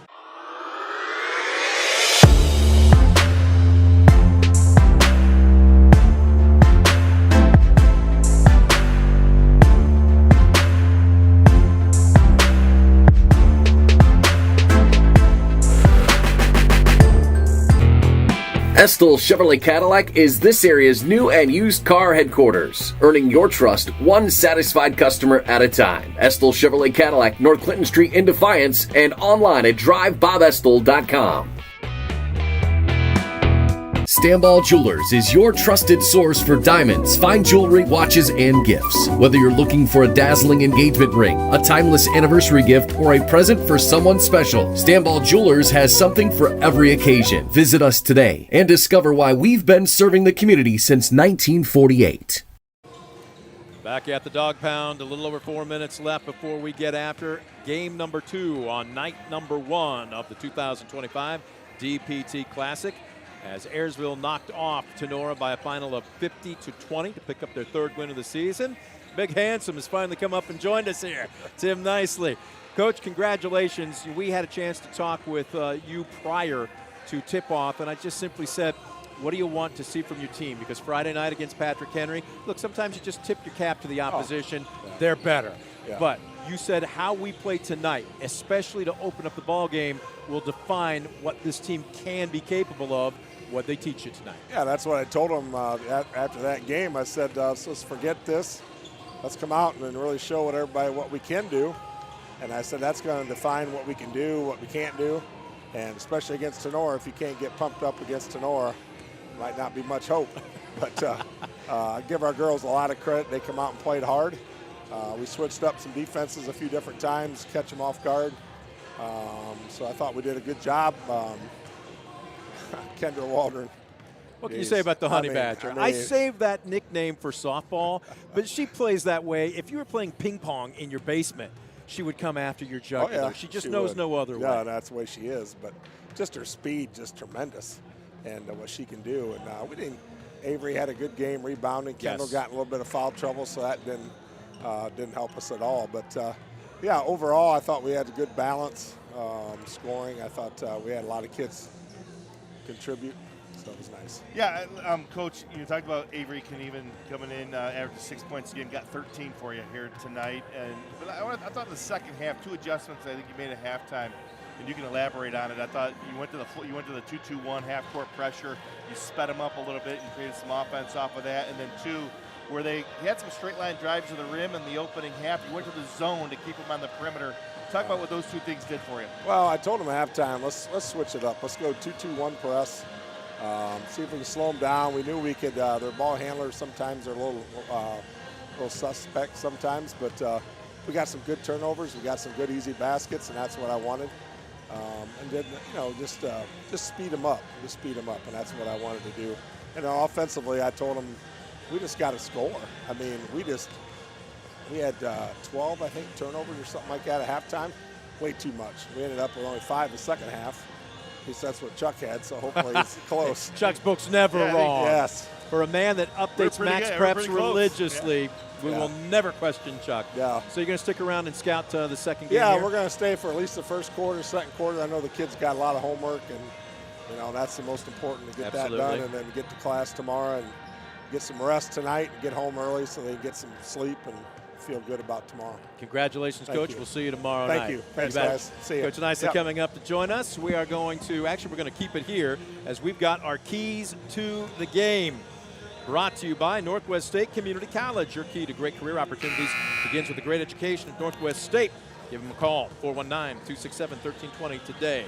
Let's start with Defiance. We talked with Coach Leroy Lewis earlier tonight. Those are the starting lineups, our keys. And there you go. Rep, break them down, hang around. What do you mean?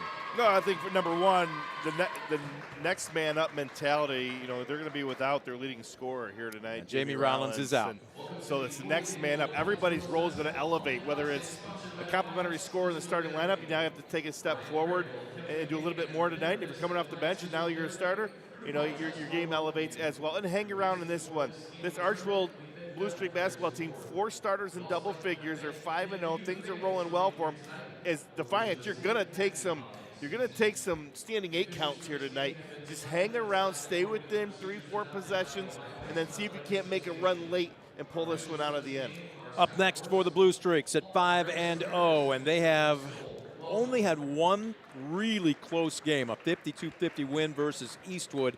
They did win by 4 at Fairview, but otherwise 57-39 at Hicksville, 56-33 they dismantled Wauseon, and then their last game last week on Friday, a 55-34 victory at Edgerton. What a spread the wealth.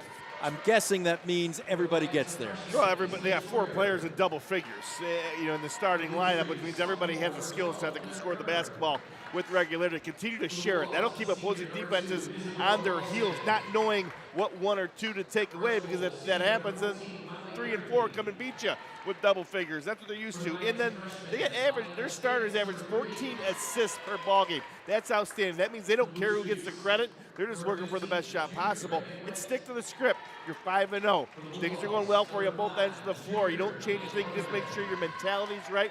You're refining some of the small details to add up the big results. Just continue to get work done here this evening on both ends of the floor with the competitive edge.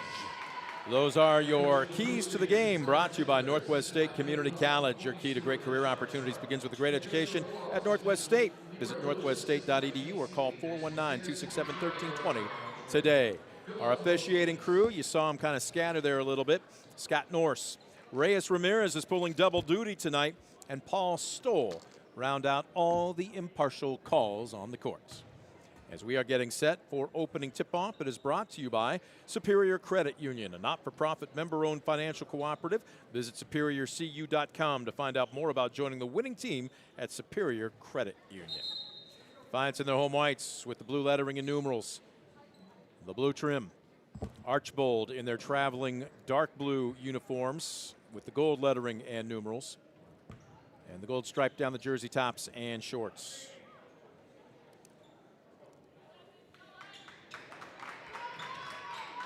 Time to get after it. One half of tomorrow night's championship game is already settled. It will be Ayersville. Who will take this one? Whoa, and off the base, a very quick turnover. Reagan Went wasn't ready, and boy, that was a tough one as Aliana Stantz had a wide open layup. But again, young freshman. I'm guessing the nerves are going a little bit, especially home court, going up against a undefeated team, but it will remain Defiance basketball. Archbold in a 2-3 zone on this inbounds. Here comes Fernandez. She asked for no quarter, and she takes one, none. She is going to be a tough cover tonight. Yeah, good job inside. They're staying on that offensive glass. Getting the putback. So Defiance draws first blood. And out in a man-to-man. You see right there, Fernandez jamming the cutter. There was no way that Went was going to get through that lane. Out at the top of the key, Harris slows it down. A little crossover by forward. Top of the key Went. Boy, right into a brick wall, and Fernandez kicks it out up top. That one almost banked in by forward. Garricky with the rebound, kicks it out, and is that a long two or is that a three? That's going to be a three. A West Banco three for Harris. Yeah, Molly Harris, that's her 13th triple of the season. She's shooting at a 39% clip from the big line. Got to know where she's at all times if you're Defiance. And is Archbold in a zone here? Yeah. 2-3. 2-3 zone. Going for the steal off the mark. Troyer went in, but a little off the mark with the 15-footer. Can talk about getting your baptism by fire. The 5'7" freshman getting the starting nod after your seasoned senior point guard, Fuzz Rollins, is sitting on the bench tonight. That one goes straight to Coach Ziegler. I don't believe he's got any eligibility left, so he will surrender the basketball.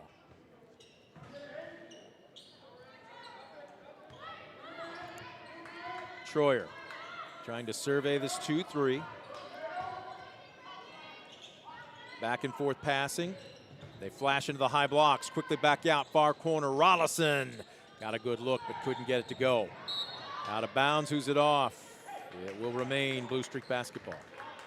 Defiance doing a good job of getting on that offensive glass, able to retain a couple of possessions here early.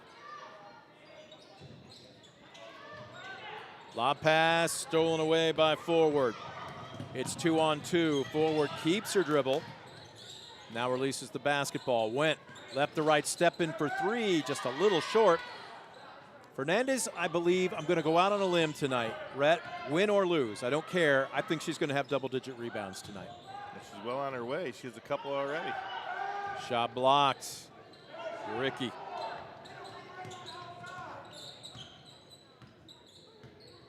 Kern will slow it down.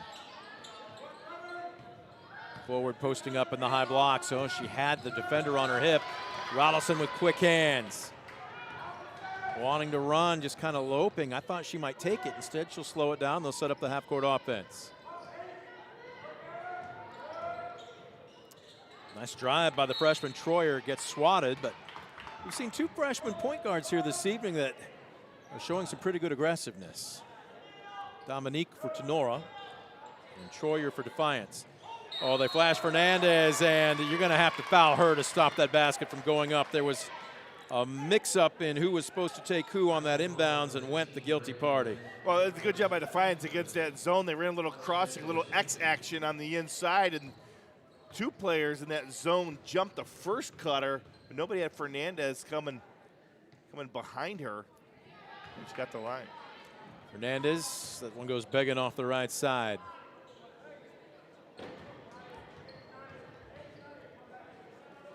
Second is on the way, it's pure. Ties us up at 3. Kern hustling across half court. They run her as a cutter. That is a heat check by Harris. Off the mark, out of bounds. It will remain Blue Streak, Defiance basketball. And Archbold's going to put a little full court pressure on here. Going to test the freshman front court here. Yeah, a little diamond pressure. And that one goes right through Leatherman's hands. Up top, I heard somebody yell, shoot it. She obliges, and Molly Harris with her second West Banco 3 of the night. And it allows them to come out in the full court press. Troyer breaks it. That ball might have been partially stripped from behind. Up the court. Miley wide open, and did that ball get partially blocked by Rollison? Yeah, I think if she didn't get a hand on it, she just definitely disrupted the concentration and rhythm. Leatherman, they go to Rollison, a little too amped up. Fernandez with what, her fourth board tonight? And finally ripped down by Garricky.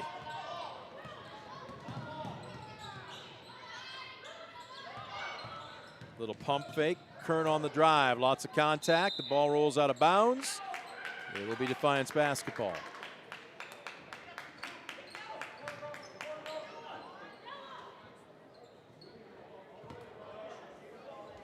Diamond pressure. They're going to trap the first pass. They're going to allow it to be reversed back to the end. Went over it. Slowing it down. Stance thought about it. Now we'll launch. Long shot means long rebound. Quick outlet. Here comes Harris. Down low. Nothing doing. Finally ripped away by Stance. But what a difference between this one and at least in the early going in the first game. And that's going to be an offensive foul against Leatherman on the charge. Yeah, good call by the official. Leatherman on the dribble drive extended the off arm. Anytime you get full extension of the off arm, that's an easy call to make, and Defiance will give the ball back over.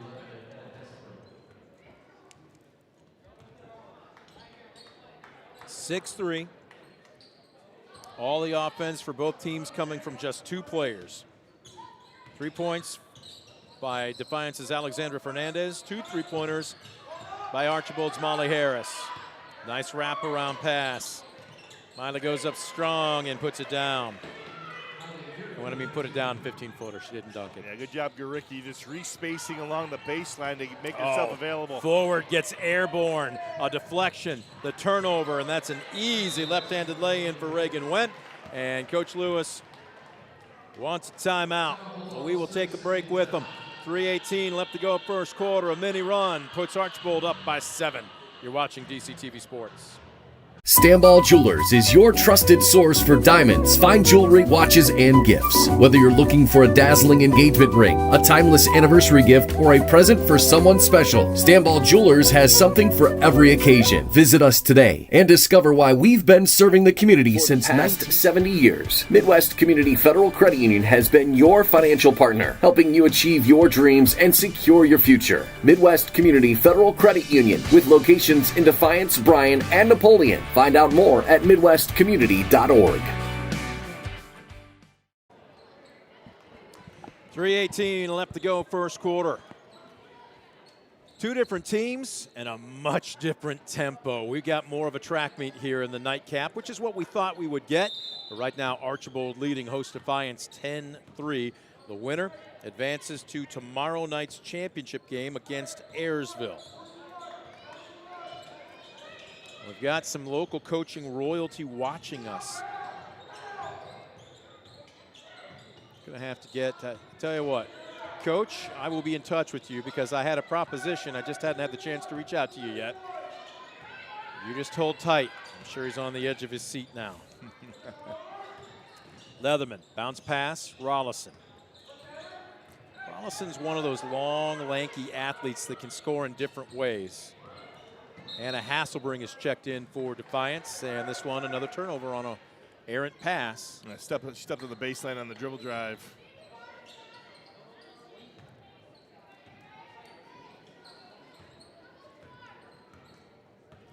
(10-3). Coming up on 2.5 left to go here in the first quarter. Top of the key, wide open 3, and a little long by Forward, but she followed her shot. She is just fun to watch. Crossover dribble, Kern got stripped, but Johnny on the spot is Forward. Gonna drive. What is Defiance in right now? Is this just a sagging man? First cutter comes through. No, they're in a zone, it looks like. What are we in here? I think they're switching. I think the man-to-man, they're switching a little bit. Wow, speaking of switching, from the left to the right hand, Charlie forward with a pretty lay-in. Rollison cut off. Finds the trailer, and Stance just didn't quite have her feet underneath her. Long outlet. Here comes Kern coast to coast, and Archibald is off and running. Yeah, they don't. There's no hesitation. They get a turnover, nope. a defensive rebound. They're off and running, filling lanes, and looking for one another. Another turnover. Under 90 seconds left to go, and we got a foul out at half court, and Rollison showing a little bit of frustration there.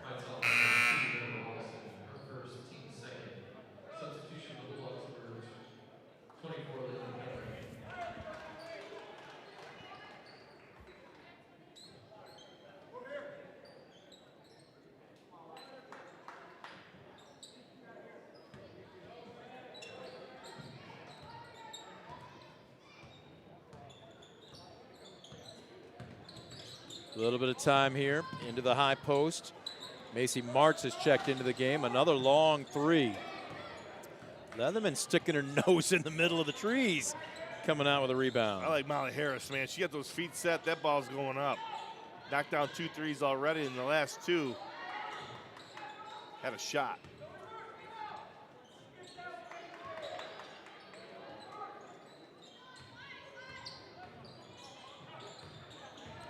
A little bit of motion, and right now just got to be a little bit stronger with the basketball down low.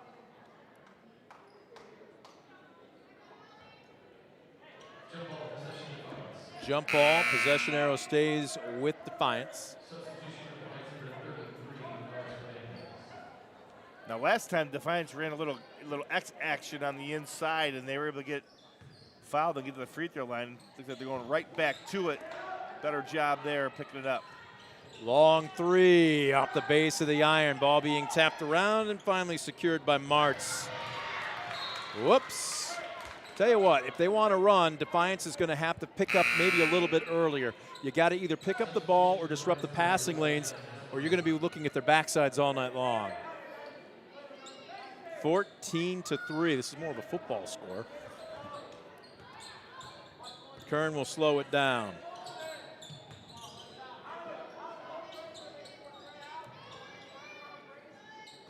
And they're going to take the air out of the ball. You got a 1-3-1 zone here.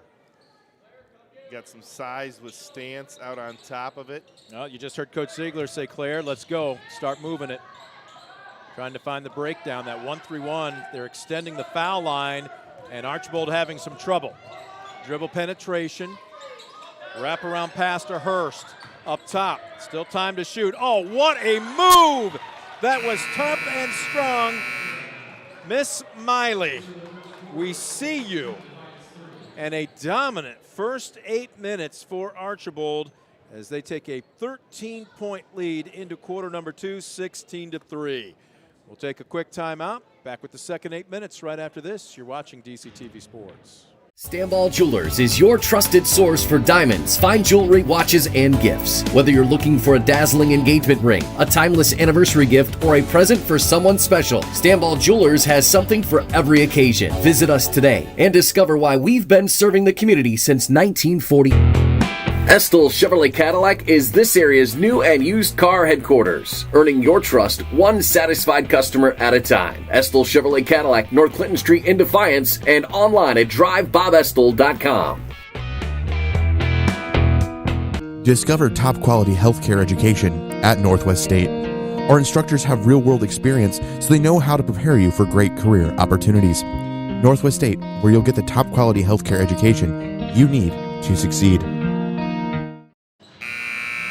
Buzzer sound, second 8 minutes put up on the scoreboard clock. What jumps out at you in the first 8 minutes of play, Rhett? Well, I think the pace of play, for Archibald, they've been a lot more crisp, more efficient. I think Defiance doesn't have a problem playing with the speed, but Archibald's been very efficient. What I like about Archibald is when their initial option is taken away, whether it's a dribble drive to the rim or what have you, they know where their secondary and third looks are, and they're very crisp and efficient in finding those looks. And that's created good ball movement. It's created open shots, and they've been able to knock them down. Forward, nice wraparound pass. Again, that's just great movement without the ball. And that's exactly what I'm talking about there. Went was it was sealed up, but she knew where the help came from. And then her team, I think it was Garicki, that filled the lane and had a scoring opportunity.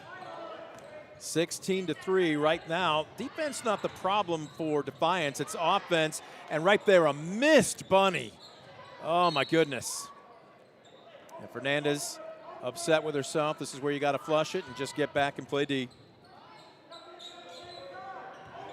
And picking up, what is this, a 2-2-1? 2-2-1, a little 2-2-1 again.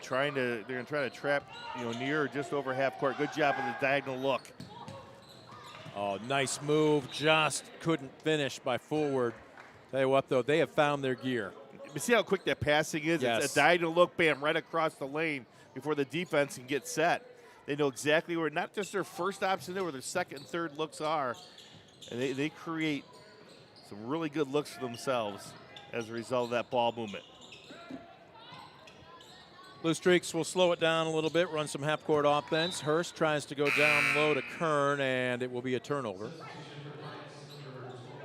And right idea, just need a little bit more loft and touch over the top.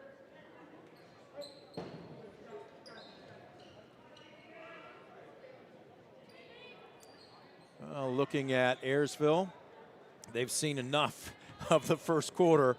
Their scout, at least live and in person, has finished. They're headed home.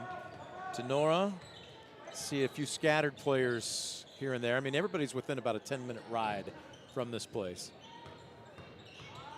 Boy, look at Fernandez. Big post showing off some moves, and she draws the foul. Yeah, a little 1-4 high set, court spread. Fernandez able, once she gets her shoulder squares north and south of the rim, it's hard to stay between her and the basket. And Charlie Forward found that out there as she picked up the foul. Forward picks up her first. Fernandez to the line. She's 1 for 2 tonight. Little strong. She has somewhat of an unorthodox delivery. Watch. It's almost the old two-handed set shot.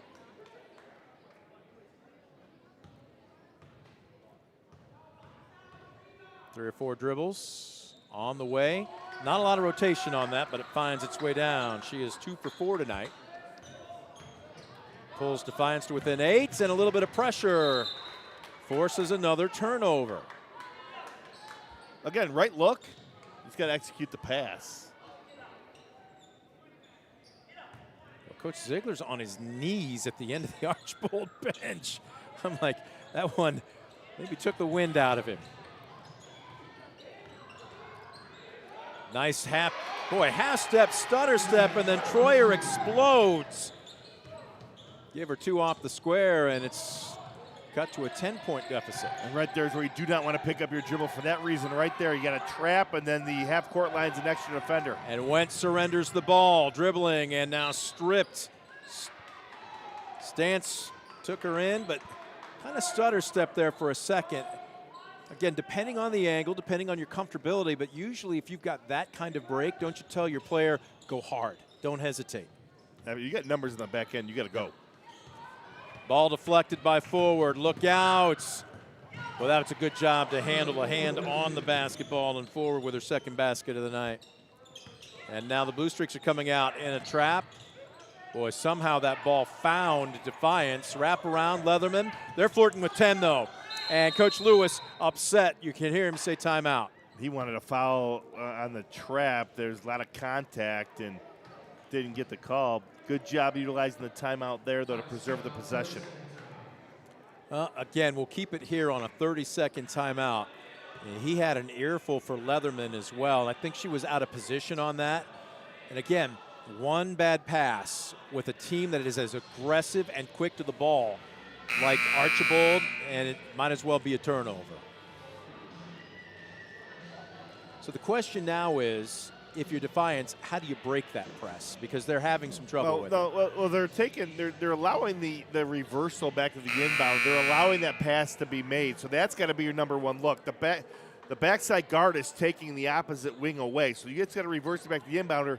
The inbounder then attacks up the floor to pull that weak side defender to the middle. Then you can reverse the basketball up the sideline or hit middle and then go on the back end. But it's got to be quick and decisive. Leatherman, can she track this down? She can't. And even with token pressure, it still pays dividends in another turnover for Archbold.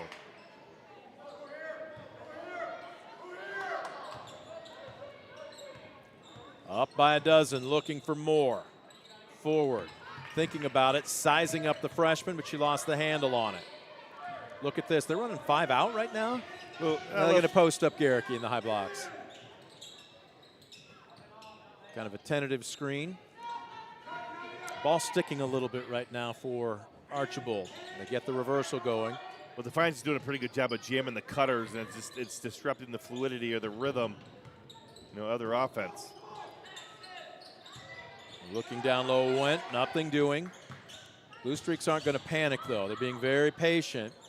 That ball out of bounds. Gerke got caught with the ball on her hip a little bit and just couldn't get up. Well, the reason she got caught with the ball on her hip is because she also had Fernandez on her hip. See right there, you got to go right back to the inbounder there now. Good job getting up the sideline. Now they got numbers, 2-on-1. Instead going coast to coast, and that's much more aggressive this trip down the court by Stantz. Back to within 10. Boy, Archibald, though, just has a way of rocking you to sleep, don't they? Well, he's got to be alert at all times. They get out of a made basket, missed shot. They're coming back the other way hard. And as an offensive team, you can't rely. You can't be happy that you made a layup. You got to turn and sprint, get to the other end, so you don't get beat in the numbers game.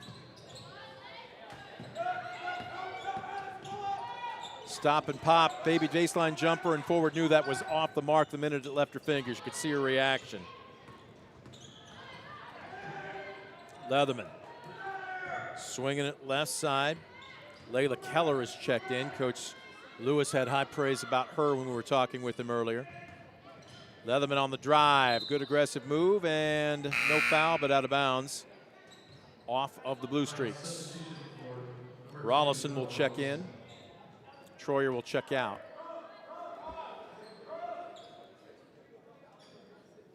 They run the X action, and last time they got a three ball from that weak side corner. They might get one again.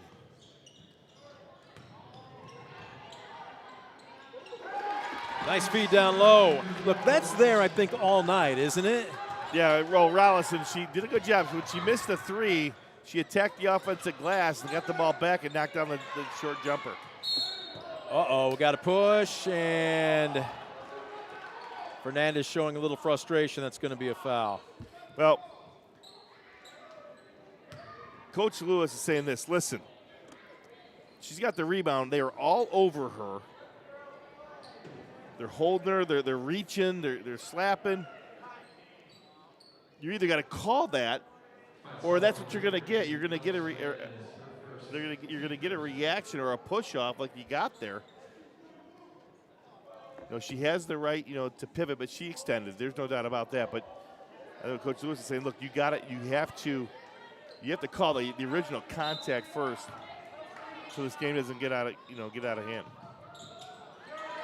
8-point lead, flirting with 5. This one was a prayer and almost stolen away. They almost had it twice. Now under 4 minutes left to go in the first half. Kern picks up her dribble.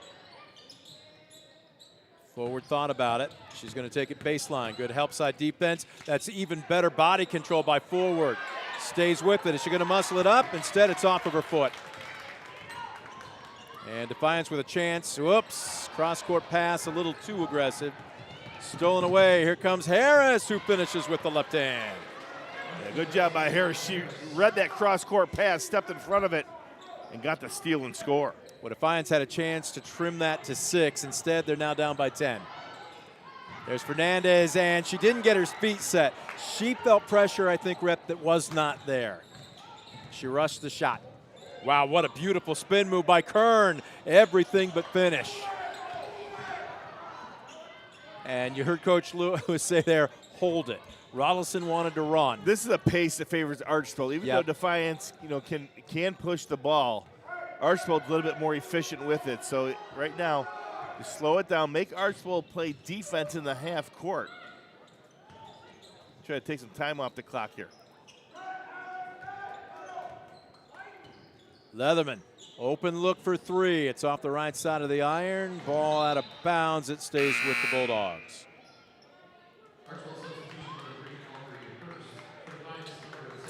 Substitution, Aubrey Hurst checking in for Archibald. Went will take a seat on the bench. Likewise, Trying to see who's taking a seat. Keller for Defiance. That ball just bounced off of Stance's head, and she wasn't aware where it went. And speaking not aware where it went, Garricky was trying to hit Kern on the wing, and it was behind her. The turnover is starting to mount up in this quarter. Oh, Coach 5. Ziegler. 5 for Archbold, 4 for Defiance. I'm laughing with him, ladies and gentlemen. But he just looked skyward and walked to the end of the bench. If you were to turn the lights out here in the dog pound, I think you could still read a book by him. He is a little red right now. Long outlet. This might make him happy. Oh, instead, a missed bunny, and the rebound ripped away by Stance. Here she comes. Does she want to finish what she started? Rollison. Back to Stance. That's rushed shot. Fernandez with the board. Backing the defense down, but she was too far underneath the hoop. Whew. It has been a little helter-skelter. Yeah, good scoring opportunities. He's got to cash in when provided the opportunity. Forward. That kind of just looked like it was molasses in January. She just kind of loped in. Almost looked like slow motion. She draws the foul. What I like about her is she has a controlled dribble to the rim, and which means on her move, she's not necessarily looking to score. She's surveying, she's surveying the floor, and then, if the opportunity presents itself, she's going to take it up. But if not, she's gonna kick it. That one misses everything, and she was very upset with herself. I think I heard her up here saying, "Oh my God!" Yeah, we heard it. She swatted the ball back to the official. This is where you have to clear your head. You got another one coming. And much better. Sometimes you got to laugh at yourself, don't you? With that Kevin Costner for love of the game, clear the mechanism. Nice baseline drive. The teardrop unable to finish, though, by Addie Roth. And here come the Blue Streaks again. Forward, first cutter through, but they can't find Harris. Garricky pops out.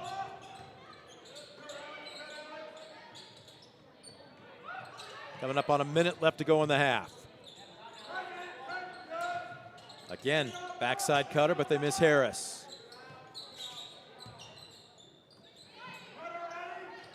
First cutter, nothing doing. Second cutter, nothing doing. Instead, popping up top, and Garricky says, "I'll just drain the the perimeter jumper." Yeah, Defiance does a great job, but their help defenders are taking those cutters away, and they're not getting face cut. They're denying that cutters to the lane, but Garricky did a good job of just popping. Rollison with the missed three. The offensive board swatted behind from Fernandez. It will remain Bulldog basketball. When we come back down, Archbold's gone to that 1-4 high set a lot, and we'll try to describe it when we come down the other way and see if we can't see it on the television. But Garricky is the screener in that, and as those cutters come through, she just simply popped open. Her defender backed off to help on the cutting action. She popped open and got that open look. Down low, who's the foul on?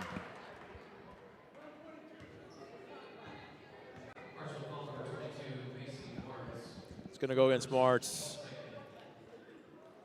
It's going to send Fernandez back to the stripe, where she is 50% tonight, 2 for 4.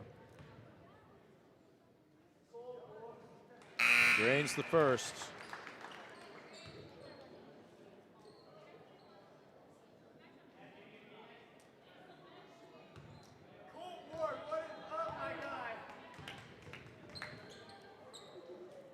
Second is on the way. Got them both.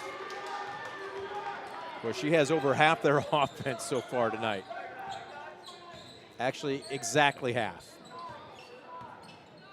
25 seconds left to go in the first half, and it looks like Archbold's going to take the air out of the basketball. Up by 11. At what point do you put the offense in motion here? About 10 seconds. If you get a miss, you got a chance for an offensive rebound. 8 seconds, and now they'll start it. Garricky gives it up, and halfway down it came out and then came back down for Kern. And that will do it for the first half of basketball. 25-12. Blue Streaks showing why they're 5-0 on the young season. We'll take a quick timeout. We're back with your Midwest Community Federal Credit Union halftime show. You're watching DCTV Sports. Discover top quality healthcare education at Northwest State. Our instructors have real world experience, so they know how to prepare you for great career opportunities. Northwest State, where you'll get the top quality healthcare education you need to succeed. Estill Chevrolet Cadillac is this area's new and used car headquarters, earning your trust one satisfied customer at a time. Estill Chevrolet Cadillac, North Clinton Street in Defiance, and online at drivebobestill.com. When a fire or natural disaster throws a penalty flag, let ServiceMaster Restore work for you. Anything from minor cleanups to complete overhaul and rebuilding. Contact ServiceMaster. In life, unexpected challenges can test us. If you've been seriously injured in a car accident, you deserve a team that understands. Because your story matters. Call Arthur Law Firm today. We'll fight for you every step of the way.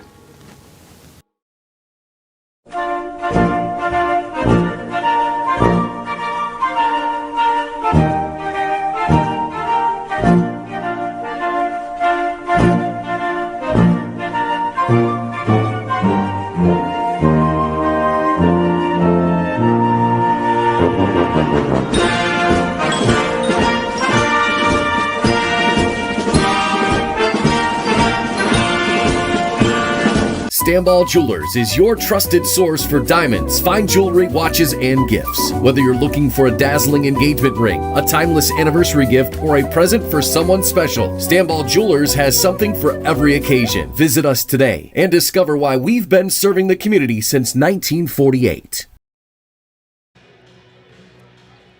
Midwest Community Federal Credit Union halftime show is now back on the air. Midwest Community Federal Credit Union, helping you achieve your dreams and securing your future. Visit them at Defiance, Bryan, or Napoleon, or online at midwestcommunity.org.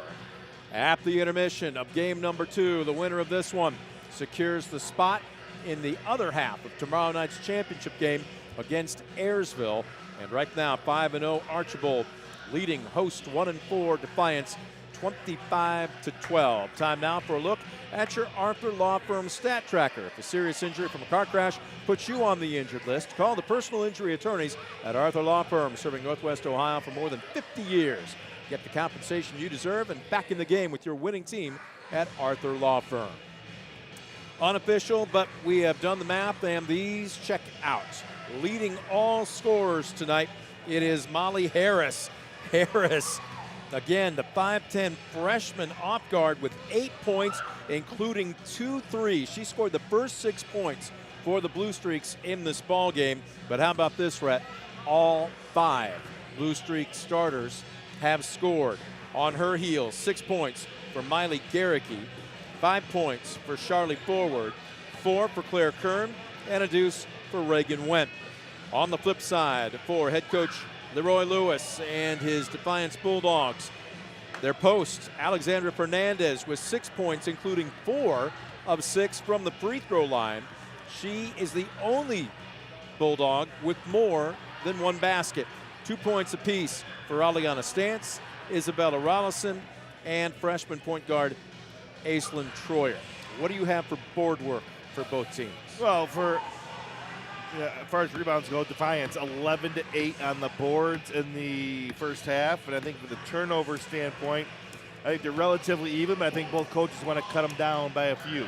Defiance 9 in the opening half, and Archibald has 8. Archibald had 3 of them in 3 consecutive possessions. Otherwise, they were in pretty good shape. So I think both coaches want to be mindful of the turnovers.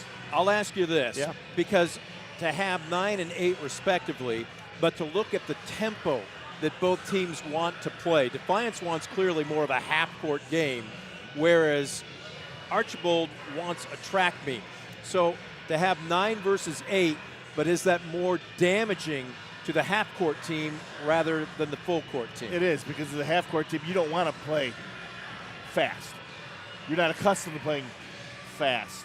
You want to be in the half-court where you can be more efficient. It's not that Defiance doesn't have the speed to go to match. It's about your efficiency with it. You're limiting your possessions by playing half court. So lost opportunities are going to be more damaging because you're counting on more as the fast break team is Archibald, correct? They're more efficient playing at that pace. They're more comfortable playing at that pace.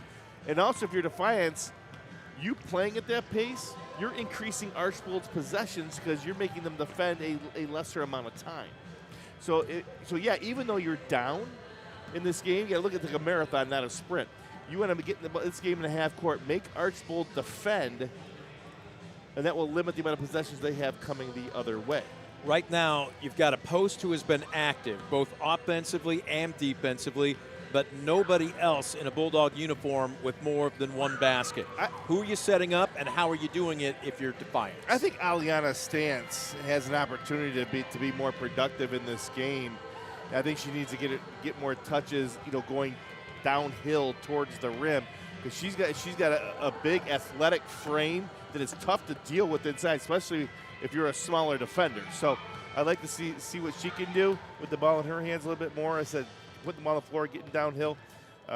Isabella Rollison as well. She had some good strong drives in that first half, just couldn't convert. So, if those two can aid Fernandez, you'll see their offensive production pick up a little bit more. 25-12 right now. It is Archbold leading Defiance. We'll see who's got what left in the tank. When we come back, we'll take another quick timeout. Back with more of your Midwest Community Federal Credit Union halftime show right after this on DCTV Sports. Stanball Jewelers is your trusted source for diamonds, fine jewelry, watches, and gifts. Whether you're looking for a dazzling engagement ring, a timeless anniversary gift, or a present for someone special, Stanball Jewelers has something for every occasion. Visit us today and discover why we've been serving the community since 1940. Estill Chevrolet Cadillac is this area's new and used car headquarters, earning your trust one satisfied customer at a time. Estill Chevrolet Cadillac, North Clinton Street in Defiance, and online at drivebobestill.com.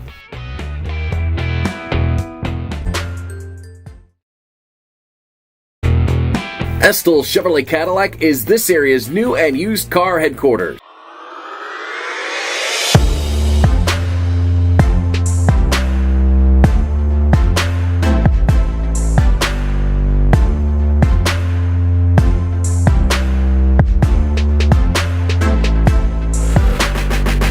Discover affordable transfer opportunities at Northwest State. Start here and save thousands on tuition. Our advising team will help you get your credits transferred. So don't wait another minute. Get started today.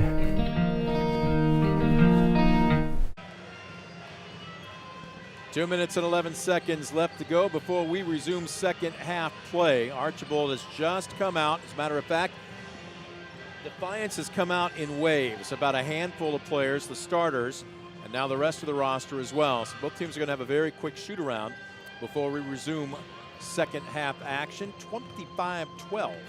Our scores, the Blue Streaks trying to remain unbeaten and secure the spot in the other half of tomorrow night's championship game of the 2025 DPT Classic. We will have both games on the air again right back here tomorrow night. Brett will be handing off the baton to Scoop Miller. We'll have the consolation round at 6 with the championship game tentatively scheduled for 7:30. You get an upgrade tomorrow with the legend Scoop Miller.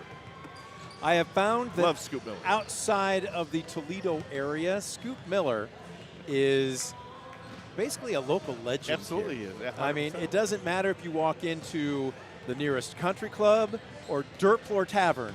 Everybody knows Scoop Miller. Well, Scoop Miller is one heck of a basketball coach. When he coached Archbold High School, I know that firsthand. I brought my team over, we scrimmaged them, and he was lights out. So to have him provide the color analysts is it's outstanding.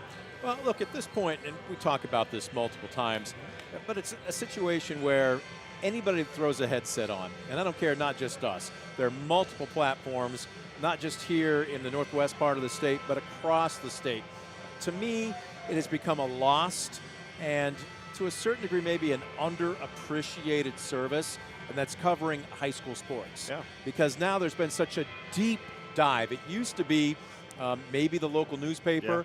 If you had a local radio station or a radio station that could stretch its legs and cover outside of the city limits, but now you've got, basically if you can get an internet connection and a couple of cameras, you can provide coverage. There's a lot of students within their own high school ranks that are providing coverage for their local high school teams. It's just it's fun to watch.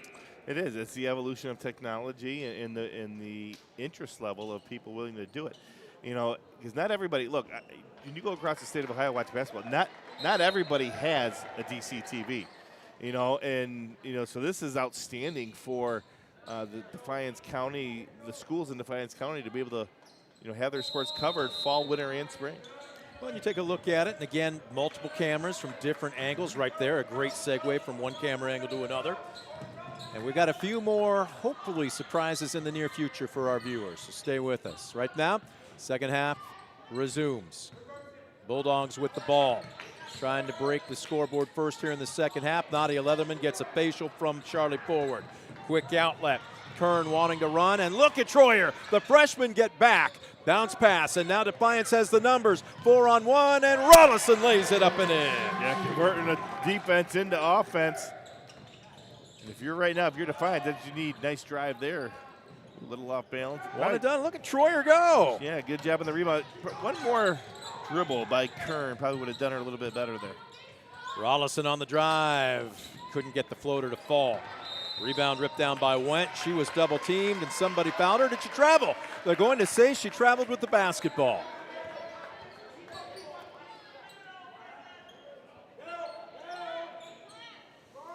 Leatherman will inbound. Watch for Troyer on the weak side there for a potential three in that corner. Wentz trying to take it away. Read the eyes. Oh, wow. That was maybe biting off a little more than she could chew. You love the aggressiveness by Fernandez, but that was a tough shot. Getting back, and Stance blocked the ball. Garricky has it, and what's the call? It will be Archibald basketball.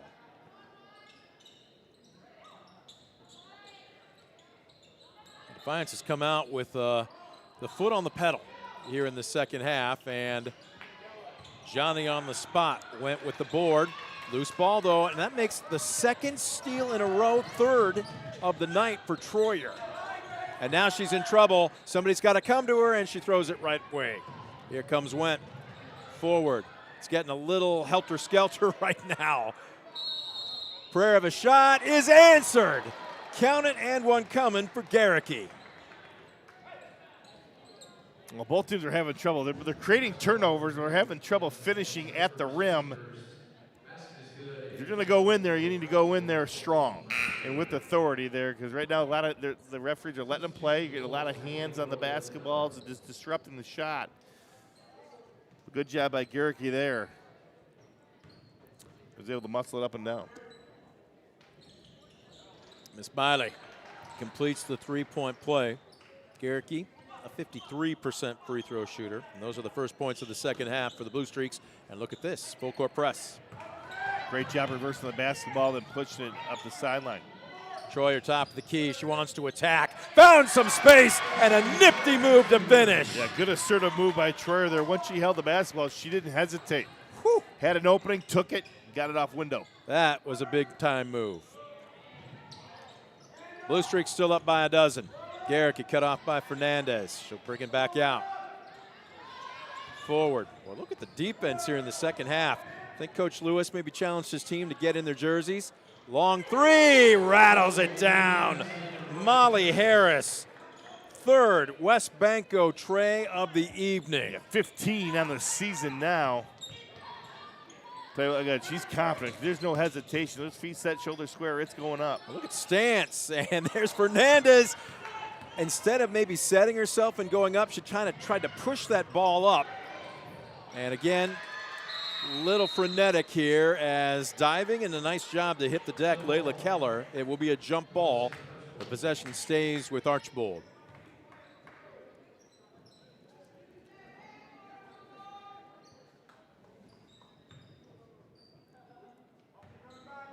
Everybody catching a breather here. Garricky pulls it out, top of the key, Kern. Spin move, but Leatherman staying right in her jersey. Great give and go, and that's a foul. Oldest play in basketball right there, the give and go. You throw it to the high post, you basket cut. Because what happens with your defender, when you make that pass, your defender just they lift a little bit out of their stance, they exhale, and boom, you make a basket cut by him. And it's a 1-4 high set, so there's nobody in the back end.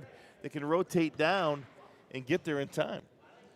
Kern at the stripe, a 45% free throw shooter, misses her first.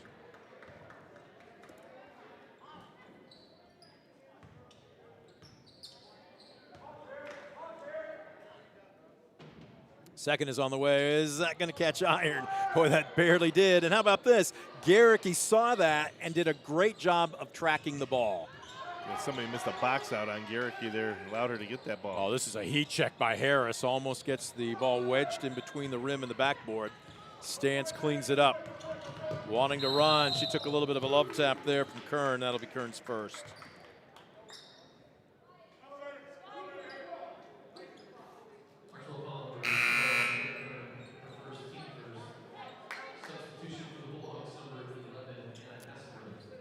We've got a substitution, and a Hasselbring will check in for Fernandez, so Defiance gets considerably smaller, going more guard-oriented.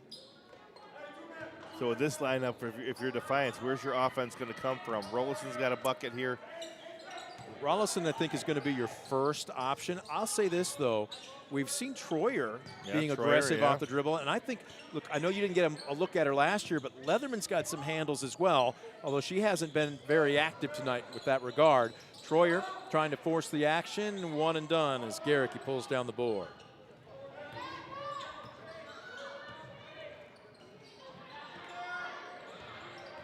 Oh, wow.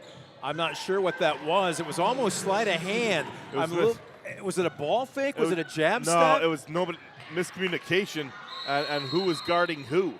And it looked like it was Troyer there. She was looking elsewhere like, look, I'm covering her, but she's not my assignment. And kind of got caught flat-footed. At that point, you've got to just take the ball, though, don't you? You do, and that's something that they'll talk to her about or what. But Harris recognized it and got to the rim. Well, I will tell you what. When Defiance got to within, what was it, 11, then that big three by Harris just kind of took the wind out of their sails. And I don't want to say they've hit the reset button, but Archibald's clearly back in control now, up 33-16. Under 4 minutes left to go here in the third quarter. Rollison, use your height. Stance drives into a triple team. Well, look at the defensive rotation here for Archibald. They're just trying to keep the ball in the perimeter, not allow dribble penetration. It's not just that, though, but watch them all move in consort with each other. Well, it's like an amoeba. Well, that's great defense. That's five connected pulling on the same rope. Yep. And that is just tremendous defense, and it forces a three by Leatherman. Ball out of bounds. It will remain with Defiance. When you hear people talk about that their defense is connected, that's exactly what you're talking about. When one moves, four move. Whether it's to the ball side or in the help side.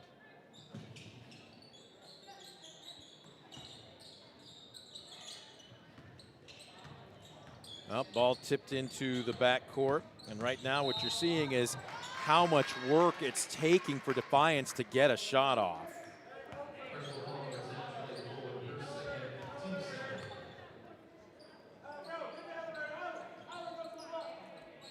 Foul's going to go against forward, her second. You can hear Coach Lewis, he wanted things to be a little bit sharper off the inbounds. Troyer across the timeline. Working against Harris. This is freshman on freshman, folks. Speaking of freshmen, here Stance backing her way down. That was a tough move. Well, that's what we talked about. Her frame, her athleticism and frame allows her to score against smaller defenders inside. She just utilized that strength there to power it through Harris. Down by 15. Looking for a stop. Defiance staying very sticky out around the perimeter. Ball deflected. Here comes Leatherman. Lots of contact. She hits the deck.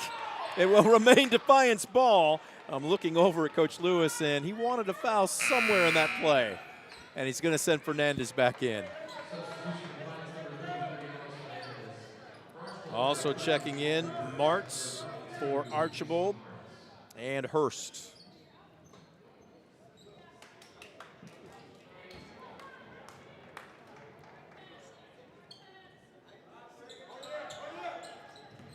Inbound bounce pass. Boy, that's tough. A bounce pass 2 feet away with that many bodies.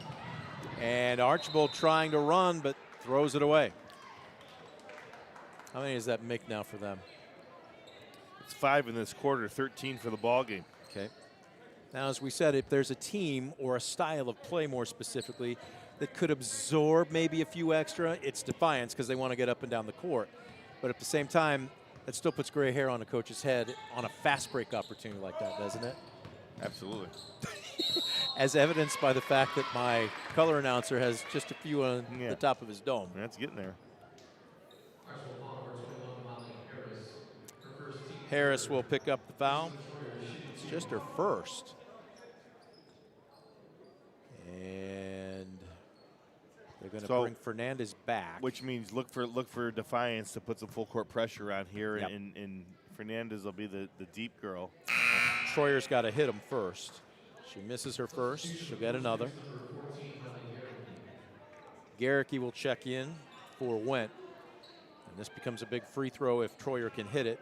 As Rhett mentioned, we would expect Defiance to come out in full court pressure. Around the world, it kicks out. Best laid plans. Boy, look at Rollison, though, laying out. And forward takes advantage of the extra effort. That ball looked like it rolled up her forearm as she went up. Rollison crosses over. How about this, though? Transition D. 5 blue jerseys back for Archibald. And did Leatherman step on the baseline, or did she have a little help? They're call a hold. Is this Garricky? Yep. That's one of those, as a coach, you just kind of shake your head in bewilderment. Like, you've let a lot of contact go in this one, and then you call that along the baseline, and it's gonna give Defiance a chance to run that X action inside. Now, Stancer was able to make a move there, and good pass, good steal. Yep, exactly. She got the defense on her hip, and that's just good patience to let your post go to work. Said Stance scored from that position earlier, but that time allowed her teammate to work one-on-one inside and took advantage of it. Wide open, forward for 3, missed it all. Well, down by 13. If Defiance can score this trip down the court, it becomes a little bit more interesting. Troyer crossed over, but Fernandez was trailing coming up and in effect cut off the driving lane. Oh my! Blocking foul going to be the call. Leatherman's head snapped straight back. It pays to be young and have oil in your joints. Man, did she take a shot. Foul will go against Hurst, her first.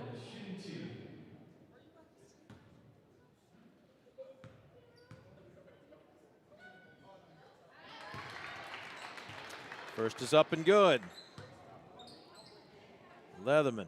What if I told you that's her first point of the evening? Drains her second.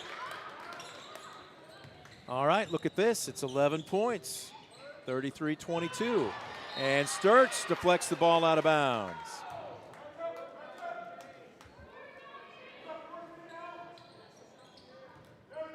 Well, 1:07 left to go. There's a lot of time here, but if you are Archibald, do you continue to run your offense, or do you take the air out of the ball and work for the final shot? No, I think you still run your offense. Run your offense. A minute's a long time to hold on to the basketball. So just run your offense. If you get a good look, take it. If not, then you just continue to run your offense. Inbounds comes to forward. There's just a presence about her. It's a calming.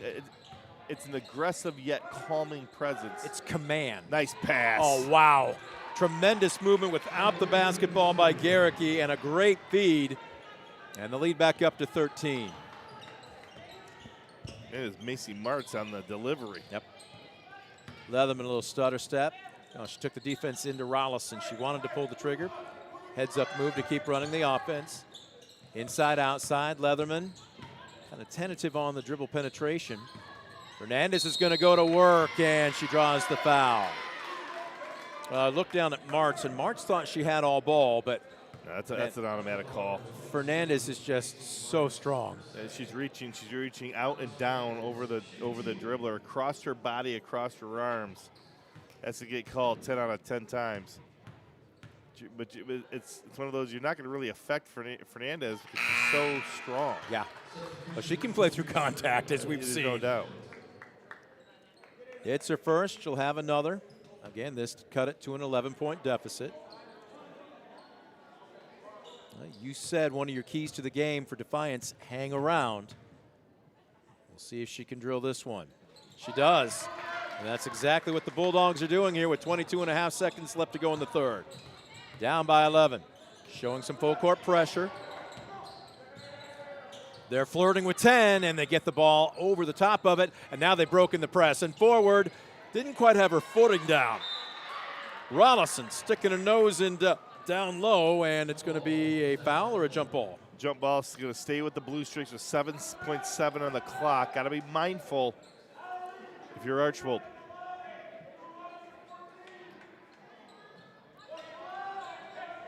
Kern to inbound. Hurst. Whoa, kept the ball on her hip and then throws it away. Well, with just under 3 seconds, you can inbound. Depending on where you do it, you can take a couple of dribbles to get a shot off. But right now, if it's going to be Leatherman, somebody needs to be moving toward the basket. Here she comes. She didn't get the shot off. One too many dribbles, and that will do it for the third quarter. It is interesting as Archibald takes an 11-point lead, 35-24, into the fourth and final quarter. We'll put the last 8 minutes up on the scoreboard clock. We'll have it for you when we come back. You're watching DCTV Sports. Discover affordable transfer opportunities at Northwest State. Start here and save thousands on tuition. Our advising team will help you get your credits transferred. So don't wait another minute. Get started today. Estill Chevrolet Cadillac is this area's new and used car headquarters, earning your trust one satisfied customer at a time. Estill Chevrolet Cadillac, North Clinton Street in Defiance, and online at drivebobestill.com. In life, unexpected challenges can test us. If you've been seriously injured in a car accident, you deserve a team that understands. Because your story matters. Call Arthur Law Firm today. We'll fight for you every step of the way. Stanball Jewelers. Stanball Jewelers is your trusted source for diamonds, fine jewelry, watches, and gifts. Whether you're looking for a dazzling engagement ring, a timeless anniversary gift, or a present for someone special, Stanball Jewelers has something for every occasion. Visit us today and discover why we've been serving the community since 1948. There you get a good look at the Bulldog huddle. Coach Lewis and company. Defiance trailing, visiting an unbeaten Archbold, 35-24. Winner of this one secures the other half of the championship game in tomorrow night's DPT Classic against Ayersville. Bulldogs enter tonight at 1-4, Blue Streaks at 5-0. And we'll wait and see what the final 8 minutes have in store. Leatherman off a stance screen. Cut off, stance, bullet pass, Fernandez. Wow, and you can see the frustration beginning to mount on the Archibald Posts players. If she gets the ball in the paint, I don't care if you're on her hip or not, it's awfully tough to stop her. Well, one thing you can do with Archibald right now, and this, I'm sure Coach Ziegler's address this, is look, guys, you got to stop reaching. She's too strong. She's going to blow through your arms and get to the free throw line. Be content with walling up. Use your 5'10" frame. Put your arms straight up and down. Make her shoot over 6'2", and then box her out, and not let her get that second, third chance opportunity. Make her make the first shot. Can you front her and be effective? Well, you got to have backside help. I would just try a three-quarter front and on the catch, jump behind and make her shoot over the top of me. And I want to see how many first shot makes that she can make from a consistency standpoint. Well, she hits 1 of 2 from the charity stripe, and this is as close as Defiance has been in the entire second half. Down by 10. Blue Streaks, though, a very intelligent basketball team. They're not showing any signs of being rattled at all. As a matter of fact, that's a good aggressive move. A little hard off the square, though, by Reagan Wendt, and the putback by Gerke. Did a good job sliding in from the weak side to the front of the rim. Got an easy one. Up by 12. Leatherman. They're going to use Fernandez to pick and roll, and that's just a heads-up play by forward to drop and front her. She's got the steal. She's going coast to coast. Count it, and one coming. That's a big-time play by your leading scorer, Charlie Forward. steal, then you turn around and convert it into a bucket on the other end. Foul's going to go against Leatherman, her third. What if I told you that is the first points of any kind in the second half for Charlie Forward? Trying to complete the three-point play, and she does just that. Give her 8 on the night. And all of a sudden, it's now a 15-point advantage.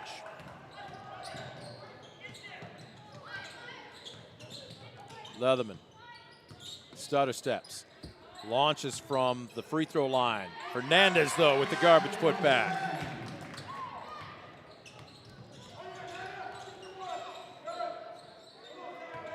Went across the timeline. Troyer, the freshman, back in at point guard for Defiance. Only one team foul so far. Oh, wow. Heat check on the 3 by Harris and off the mark. Both teams can continue to be aggressive here with the reset of the team fouls at the start of the quarter. Each team only has 1 at this moment. Troyer swings it near wing to Leatherman. What exactly is this? 2-3. All right. A 2-3 zone, yep. The way they were kind of staggering a little bit, I was waiting to see if the ball would go underneath the free throw line. That's a dangerous cross-court pass, and Troyer can't save it. Good job. It's a good read by Harris. Yep.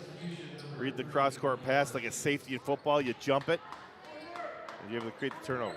Well, you've got length on the wings, even though they're dropping down in this 2-3 zone. But you got Garricky at 5'10". Obviously, you've got Forward at 5'8". It's almost like they just kind of deke you into thinking the pass is there, and then boom, they use their length to pick it off. Nice backdoor cut. Speaking of length, Fernandez with the steal. Yeah, good read reaction there by Fernandez. Long outlet. Rollison for 3. Off the mark. Sturts with the board. In and out. Second time's a charm. Aliana Stance with the putback. A lot of time left. It's an 11-point game. Plenty of time. Forward. Again, there's that command presence on the floor. So look at her direct traffic, and she is running the show out there. Love watching her play. And a timeout going to be called by Archbold. Is this a 30 or a full? It's a full, so we will take a quick timeout as well. 5:14 left to go in the game. 11-point difference. Stick around, see how this one plays out. You're watching DCTV Sports. Stamball Jewelers is your trusted source for diamonds, fine jewelry, watches, and gifts. Whether you're looking for a dazzling engagement ring, a timeless anniversary gift, or a present for someone special, Stamball Jewelers has something for every occasion. Visit us today and discover why we've been serving the community since 1948. 11 points the difference. Still plenty of time left to go in this fourth and final quarter at 5:14. But if you are Defiance and you're going to make a run at this, it's got to start at the defensive end. You can no longer afford to trade baskets. Archbold 40, Defiance 29. Brent Balbinot alongside Rhett Boyd. And if you're Archbold, you're still in command here. Defiance has made a couple of runs, one at the end of the third, one in about the last 60 to 90 seconds, but the Blue Streaks have had an answer on both occasions. They have. They've been able to stop the bleeding quickly. They've allowed mini runs, but not the big run. And so for them right now, you're talking about, look, we got to take care of the ball against pressure. Be aggressive. We get the ball in the middle of the floor. Turn and go if it's a layup. If not, bring it out. Make them defend. And then you get a breakdown defensively. There you saw communication between Harris and Forward. 2-3 zone now for Defiance. 2-3 zone by Defiance. A little bit of a chess match between both teams' coaches. Forward trying to break it around the world. It kicks out, but I believe it's off of Defiance. It is. Well, one thing in the zone, Charlie Forward got a good look there, but you got to know where Molly Harris is. She's knocked down 3 triples already here for Archbold in this ballgame.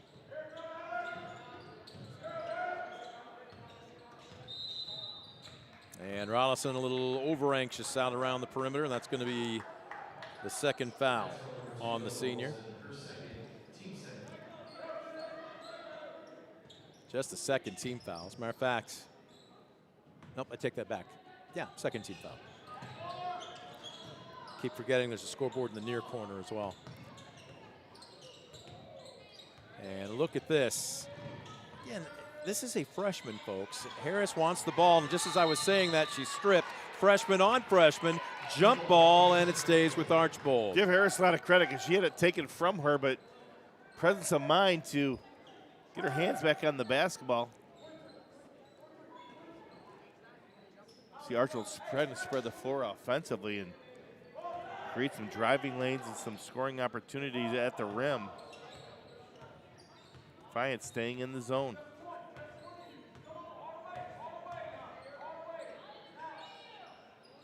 Well, they're going to spread the floor and try and bring them out of this zone. And they've got the luxury of an 11-point lead to be able to do it. Archbold needs to get a flash to the high post area. There you go, right there in the middle of the they floor. Missed her. Harris, yeah, she ducked in from the weak side. But right now, Archbold doesn't look to be in any rush, Rhett. And if you're Defiance, when do you come out of it? Low post, up top, forward. Yep. Charlie Forward has just got command presence on the court. Because again, it's a calm, composed aggressiveness, and there is a fine line there. It's very hard for people to do.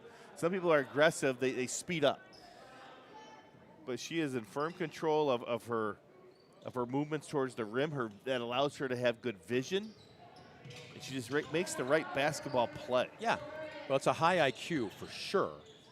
Backdoor cut by Harris. She muscles up. Wow. She is quietly having herself a ball game. 15 now on the evening for the Archbold freshman. We play on. Troyer thought she was out of bounds as she made contact with the official, and there's where the young freshman needs to understand you got to play until you hear the whistle.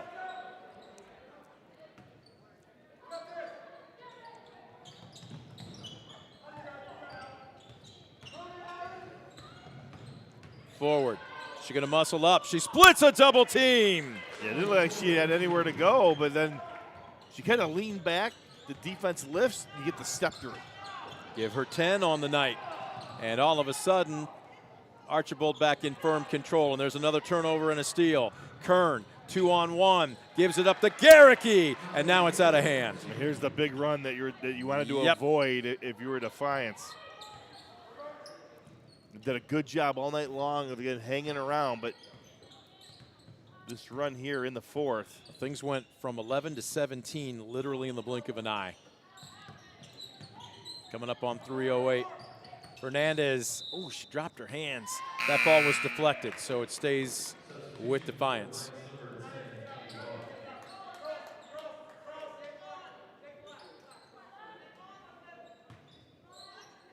Substitution checking in, Addie Roth for the Bulldogs. And boy, Stantz got lucky there. She didn't move to the ball, it was deflected. It will remain Bulldog basketball.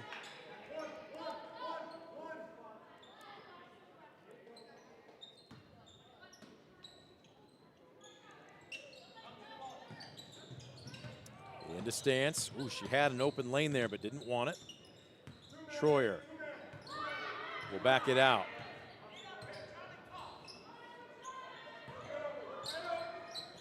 Again, just watching everyone move in tandem in this 2-3 zone is really impressive. And it leads to that, a forced shot and a one and done. Here comes Forward. Hard with the right hand. Yes, and one coming. Well, you made a comment a few minutes ago that it was at her first basket. Oh, it's the first basket in a long time, in the first basket of the second half. And all of a sudden you look up, she had 8. Yep. And now she has 12 that quickly. With a chance for a baker's dozen. And that is foul number 5 on Leatherman. So she is done for the night. And she's frustrated as Coach Lewis has his arm around her. But he'll have to sub out. Rollison will check back in. Well, again, you can say woulda, coulda, shoulda. On a night where you are missing Fuzz Rollins, if you are Defiance, averages 8 to 9 points as Forward cannot complete the 3-point play. But look who gets the board. Goes up strong and makes it a 4-point play. Wow. Okay, we see you, 10. We see you. 14 points now. Just double checking the board. And it all of a sudden has turned into a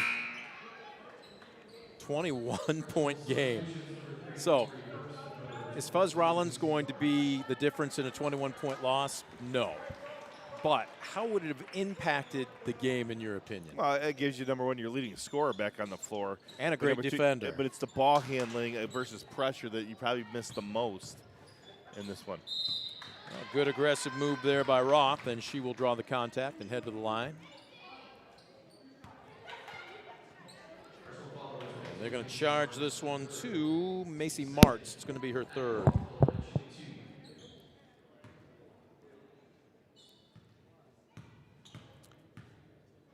Roth looking for her first points of the evening. She'll have to wait.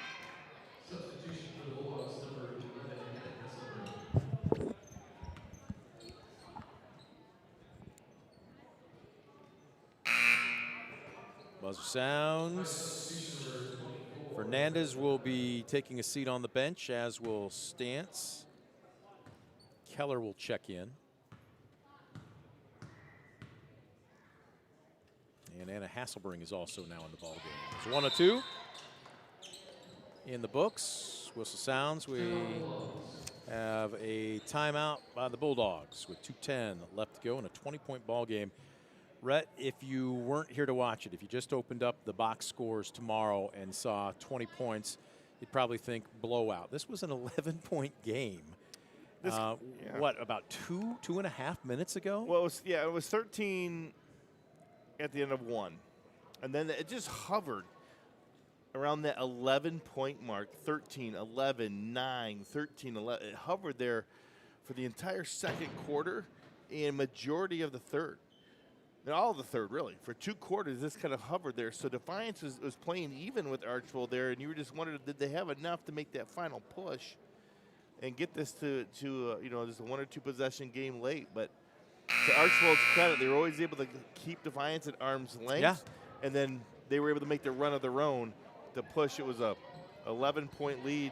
They pushed immediately to 17, and now they got it to 20 here in the final 2 Well, how about this? Forward had 5 at the half. Scoreless in the third quarter, and she's got 9 here in the fourth quarter. You talk about taking over the game when you needed to. That is the sign of a senior leader. There's no doubt about it. And again, it's a composed aggressiveness, with her. Again, we can come up with a ton of different adjectives.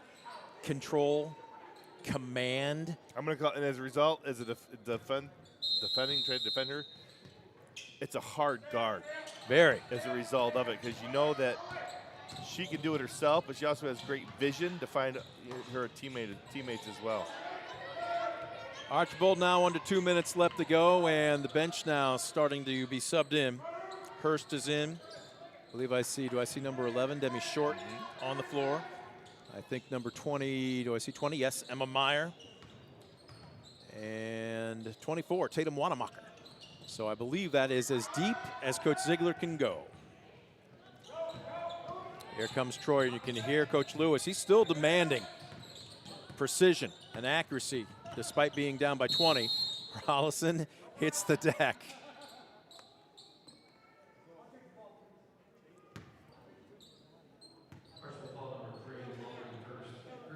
Foul's going to go against Hurst, her second.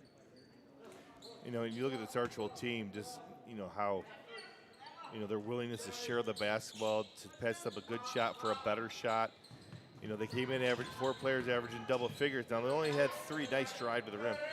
Couldn't quite get it. They only have 3 in double figures, but those 3 were at an elite level. With Harris, Garricky, and Charlie Forward. $1:21 left to go. Lopez comes out to Troyer. Rollison thought about it. That's a good aggressive move. Again, can't get the range. Do we have a jump ball or a foul here? It will be a jump ball. Possession arrow goes to Archbold.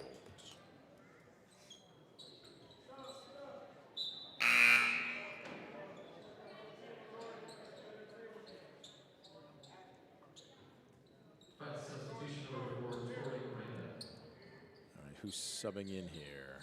Rollison will head out. Tori Miranda's in the ballgame for the Bulldogs. Number 4.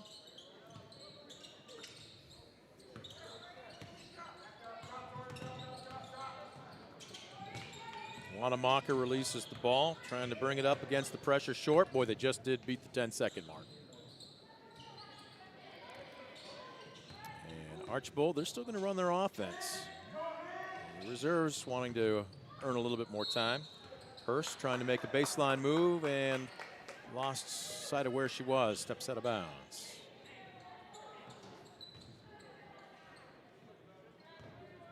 Under 50 seconds left to go.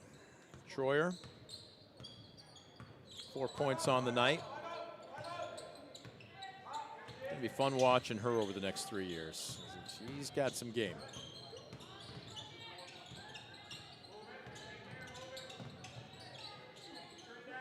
Under 30. Troyer's going to drive. That ball might have slipped out of her hand as she went up. And with the basketball, Meyer, Hurst. Look at this. Defiance is still playing tight defense here. They're not going to No, it's part concede. of it's part of their identity. They're going to play hard right to the very end, and that's what you love to see if you're Coach Lewis. Knocked out of bounds. You could hear that go off the fingertips of Addie Roth. 3.6 seconds left to go. Into the low blocks. Muscling up is Marks. And that will do it. Final score. Archibald 50. Defiance 30. So we had a couple of big wins, 50-20 in the first game, 50-30 in the second. And our championship matchup is set for tomorrow night at 7:30. It will be Ayersville taking on Archibald. As the Bulldogs in the consolation will face Tenora. They are now 1-5. The Blue Streaks now 6-0. We'll take a quick timeout. Back with your post game right after this. You're watching DCTV Sports.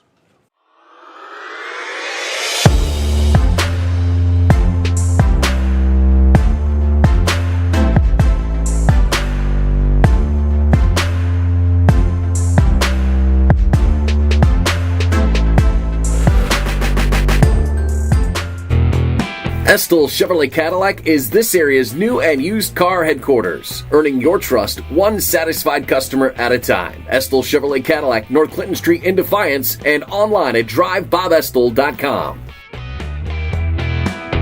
At Arthur Law Firm, we understand how overwhelming life can be after being seriously injured in a car accident. With over 50 years of experience, Arthur Law Firm has a track record of getting the results you deserve. When you don't know where to turn, get answers with Arthur.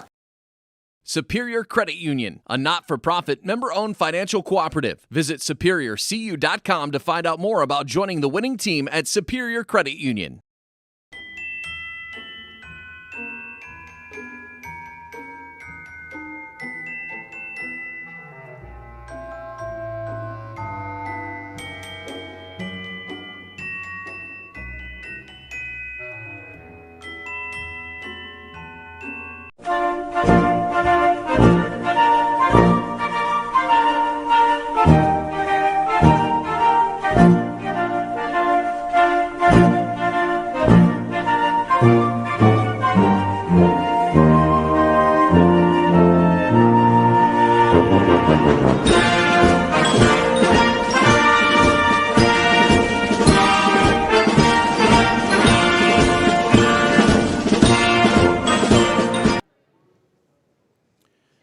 Crowd filing out as we are almost at the 9 o'clock hour as the first night of the 2025 DPT Classic is now in the books, and we have our consolation and our championship matchups set for tomorrow evening as the Ayersville Pilots knocked off the Tenora Rams by a final of 50-20, and the Pilots stuck around for the first quarter, did a little bit of scout, but undoubtedly going to watch DCTV film to get ready for tomorrow. As look, this was an interesting game through really 3 quarters, I'd say even 3.5.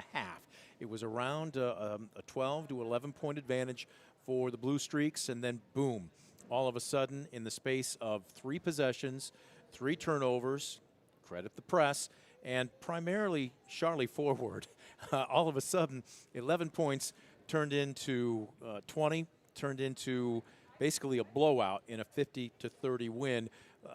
We can sit here and look at really great production by the Blue Streak starting 5. There were no bench points, but just no weak parts in a team that's now 6-0. What impressed you the most tonight? I think just their efficiency level. I think they jumped out of the gates early in this one. They were up 13 after the first quarter, and then Defiance finally got their legs underneath them. And like I said, it was even until a couple minutes into the fourth quarter when they made that deciding run to push it from 11 to 20. What impressed me about Archbold is this: high basketball IQ, unselfishness. Yep.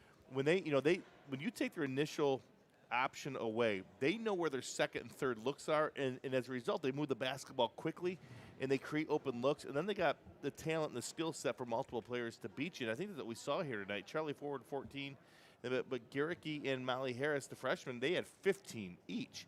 So it's like, pick your poison on who you're going to try to take away. I thought with their press, I thought they did a good job of just staying with it. They created some turnovers here and there, but then all of a sudden, you started wearing Defiance down a little bit. You take advantage of some errant passes, and then you were able to convert defense and offense and blow this thing open. So I think just their ability to stay with it, their unselfishness, their versatile skill sets, really it's mini runs, right? They don't give up big runs. They might give up a mini run. They don't give up the big run, and that allows them to They make big runs. And then they make one of their own, and they were able to take a game that was kind of hanging.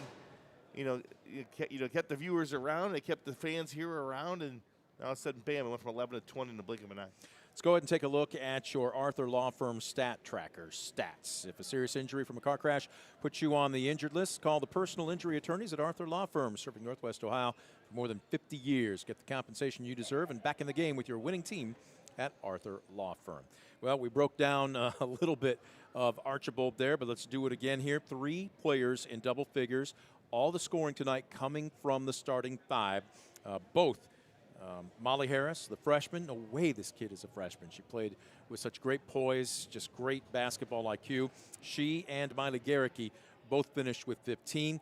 But really, in that fourth quarter, it was Charlie Forward's game. She scored 9 of her 14 points, including a 3-point play.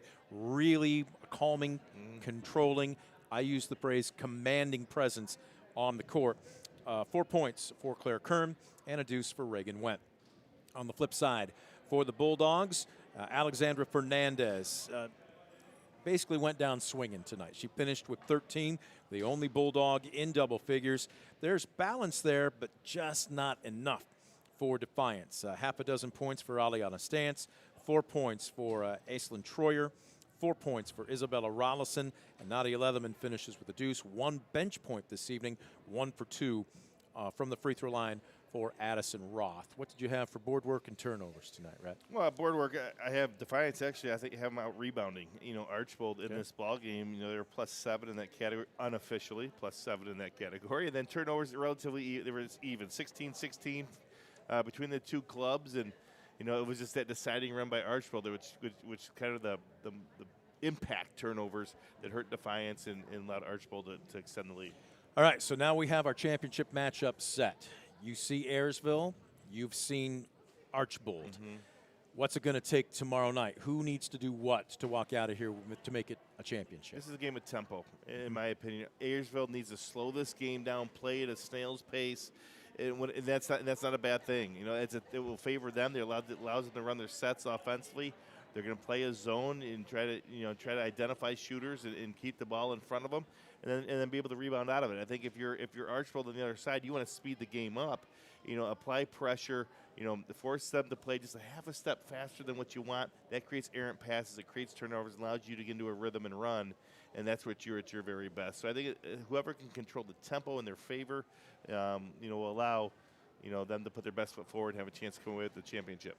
Final score here this evening as the Blue Streaks now 6-0. They hand the Bulldogs their 5th loss in a 50-30 ball game. We're going to take a quick timeout.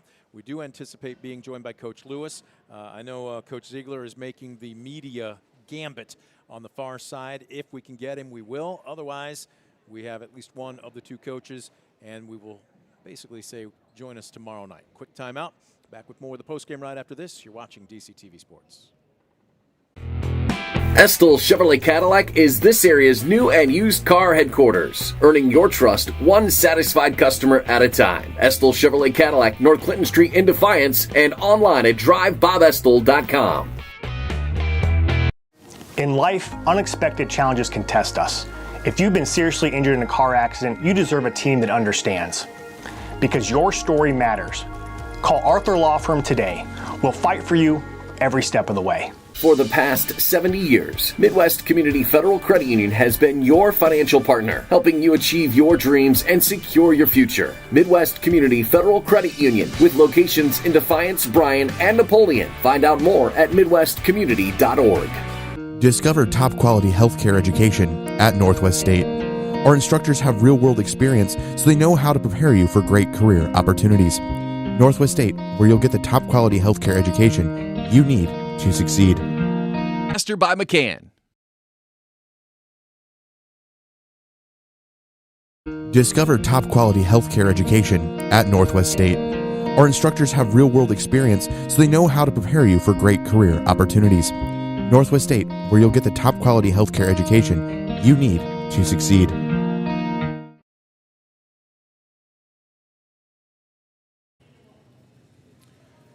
Welcome you back up. You can see us here on the mezzanine level of the Defiance High School Gymnasium, otherwise known as the Dog Pound, as night number 1 of the 2025 DPT Classic is in the books. Brent Balbinot alongside Rhett Boyd. Game number 1 saw the arch rivals from the GMC go right after each other. They refer to each other as that team across the river, but tonight it was flowing powder blue and white, as it was the Ayersville Pilots knocking off the Tenora Rams by a final of 50-20. In the nightcap, the hosts hung tough, but the unbeaten Archibald Blue Streaks remain unbeaten with a 50-30 win. So it'll be the Pilots and the Blue Streaks in tomorrow night's championship game. We anticipate that tip-off to be about 7:30. The consolation will take place at 6 o'clock, as it will be Defiance and Tenora. We will have both those games for you right here on DCTV. Look, hard to believe we're in December. It almost kind of felt, I don't want to say postseason-ish tonight, but anytime you've got these holiday tournaments, so to speak, yeah, you kind of get a feel for what it potentially could be. But at the same time, man, there's so much season left. There's so much growing. All 4 of these teams, I don't care who we're talking about, would expect to be better at the end of February in about another couple of months. And that's the goal, right? Especially early in the season when you have teams that are young, or you have teams that are in, returning players that are in expanded roles maybe from a season ago. That is an adjustment period. That simply takes time, and there is no substitute for that. So, in these early season matchups, especially when you get like a championship matchup in the environment, it's a great test to see where your club is in terms from what you're doing well and then what your weaknesses are at this point. So you continue to improve on them as the season goes on. You get deeper in league play, and you're coming down the stretch fighting for a championship. Being in these type of environments in this holiday tournament can prepare you for that down the stretch. So it's a great opportunity to learn, again, continue to learn about your team and continue to push forward and to improve as the next couple of months go on. You talked about tomorrow night's matchup in the championship game being a battle of tempo. Obviously, Archibald wants to get up and down the court. Ayersville wants to make it a half-court game. Let's talk about the consolation, though, matchup. What do you want to see? If you're both teams' coaches, let's start number 1 with Defiance and Coach Lewis. I think you want to speed up the tempo in this game. And at times you were successful with it tonight, and then there's times maybe you got sped up a little bit too much. But, watching Tenora play, watching Defiance play, I think Defiance wants to play at a much higher speed. And I really think they would, try to, as they do every night, go inside, play inside out with Fernandez and try to get her going. And then and then get some complementary scoring behind her. But I definitely want to increase tempo. If I'm Tenora on the other side, yes, take care of the ball. I thought they did a much better job tonight taking care of the ball against Ayersville. It didn't necessarily turn into points because they just didn't shoot a high enough percentage. But it was a step in the right direction compared to what they've done in games up to this point. And that shows the growth of a young team. And if they can do that and get this game into a half court and make Defiance shoot over the top of the zone, they can hang around on that one and try to make a push late and get in a big win. It's just December. And yet here we are talking about what could be, and yet at the same time, most of these teams aren't even into conference play right now. You're using this obviously as a kind of a feeler, so to speak, but at the same time, these games have meaning. You are testing your team, you're testing yourself, and look at this, making the media circuit here. Congratulations. Coach Ziegler throwing one on. Smile. Your best side's right there. Okay. Ms. Garricky, let's pull that up so we can hear you as well as see that smile, huh? All right. Coach, I guess let's start with this. We had a chance to chat a little bit, but credit Defiance. They kind of came out. They mucked things up a little bit. They wanted to take you out of, obviously, the tempo that you wanted. But every time they made a run, whether it was first half or even second half, you guys had a response. What did you learn about your team tonight? Well, the response was rebounding their misses, and she was a big part of that, getting the rebounds, and that's how you stop some runs. And, you know, there were some times they got some offensive rebounds on us, but for the most part, we did a nice job on the boards, especially with Fernandez in there. You can't move her around. Tough cover. Yes. And she's got the bulk on us and the strength, and we knew that was going to be tough on us, but I thought we handled it pretty well. But you know, I liked how we didn't throw the ball around too much with their press. You know, they kind of slowed us down a little bit, got us out of our transition some, but I liked how we controlled the ball and that aspect of it. And with that said, obviously you've got an interesting mix of experience and a lot of youth on this team, but one of the things that Rhett and I were talking about, especially with that 2-3 zone, man, you talk about moving in tandem with each other. Defense on a rope, quite often we talked about. It looked like an amoeba out there. When one moved, everybody else moved. How long did it take to develop that chemistry? Well, this is year number 2, so and then we're throwing in some new players, so and they're playing some different roles. So it takes work, and you can't stand around in this, or else you'll look pretty bad on defense if you're not playing it hard. And that's what we say, you got to play it hard, and I think they do a nice job at it. Oh, we saw Coach walk to the end of the bench and look skyward a couple of times, but at the same time, you stay focused. Well, I talk about this too. What's the key with this? Because it's no one player. This was a team win tonight. All 5 starters scored, but I think we should give you more credit for your defense. Anytime you hold a team to 30 points, that's pretty impressive. Which do you take more pride in, the offense or the defense? I definitely say defense. It's something as a team we work really hard on, not letting them drive, keeping threes down, always getting the rebound, work on stuff like that. And I feel like it's something we definitely have improved on as a team and have gotten a lot better at our different positions in the zone. A lot of that comes with communication, too. How communicative is this group? I'd say we've definitely gotten a lot better. You know, when you're in with a new group at the beginning of the season, it's kind of weird, like getting to play with everyone and getting to learn all the positions and talking, and I feel like it's something we've improved on and gotten a lot better with. One of your talkers, Coach, and I didn't get a chance to chat with you as much as we would have liked to, so here we go. We're putting our cards on the table, all chips in the middle, but forward in particular just has, Rhett used control. I use the phrase command. There's just a presence about her. How far does that go? It's they don't understand how important that is. We try and tell them, and you got to talk and all that. And we've also moved Charlie to a different position in this defense, and with that comes a lot more communication. She has stepped up and done that, and changed our calls, and has done a phenomenal job in year 1 at that position for her. It takes everybody, though, too. If she's the only one talking, then you're probably going to have a breakdown here or there. What was the challenge for you coming into this season for yourself, but also the coaching staff? Did they talk to you about what they wanted to see you improve in? A big thing for me is rebounding. I mean, Billy's always yelling at me to go in and get the rebounds every game, every time out, so that's something that I definitely try to do. And I just say when I get matched up with girls that are bigger and stronger than me, just trying to focus on being strong, too. Being strong, is she meeting the medal so far, Coach? Definitely. She's had a very solid start to the year, especially with the rebounding, and they're keying on her as one of our scorers, and we know that from last year, and so they made things tough for her. And but the thing is, she's outsized pretty much every night, whether it's either height or tonight it was strength, and she just does a great job just cleaning up the boards for us. Tomorrow night, matchup of Ayersville. Rhett and I, again, we're talking about it. A matchup of tempo. They want, again, much like what Defiance did tonight, you want to get up and down the court. What's going to be the key?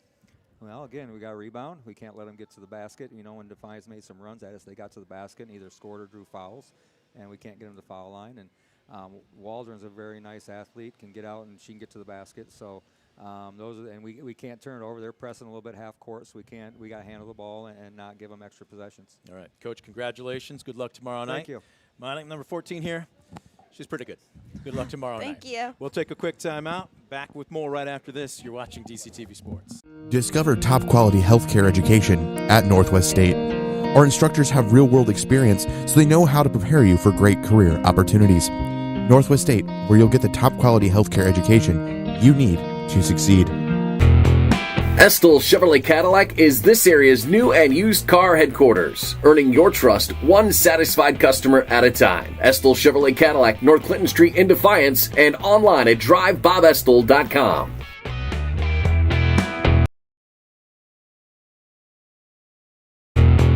Estill Chevrolet Cadillac is this area's new and used car headquarters, earning your trust one satisfied customer at a time. Estill Chevrolet Cadillac, North Clinton Street in Defiance, and online at drivebobestill.com.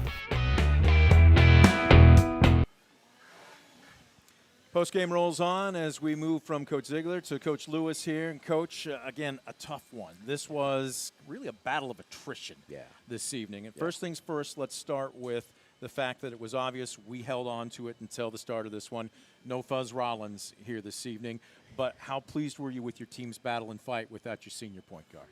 Pleased with our energy and effort. Obviously not the outcome we want, but just energy and effort is what I'm asking the girls this year. Just repeating it over and over. We're taking pride in staying in games and being competitive no matter who we play is kind of our motto this year. The girls just want to fight, and I couldn't be more proud of the way that the last couple of years that would have turned 20, 30 points real quick. But the girls, really stuck their nose in there and really tried to fight for it, and that's all I can ask from them.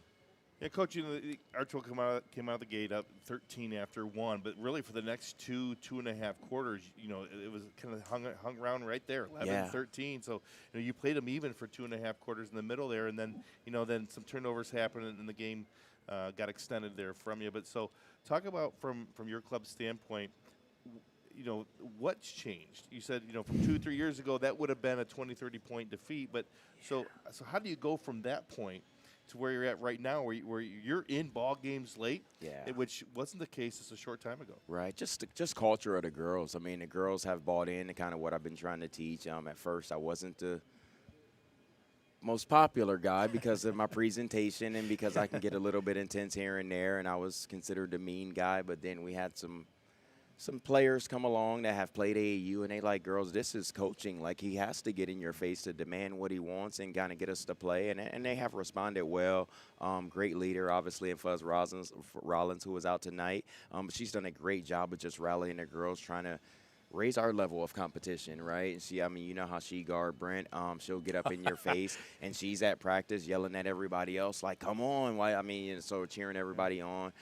Just great leadership. I feel like we have great leadership over the last 2 years, and our culture isn't exactly where we want it, but I felt like we're headed in the right direction. All right, so the beauty of this game, unlike some other sports where you maybe have to wait a week to play, you're right back on the same court tomorrow night, and you got a chance to go 1 for 2 against a Tenora squad that, again, scrappy, young, much like yourself. What do you want to see from the Bulldogs tomorrow night?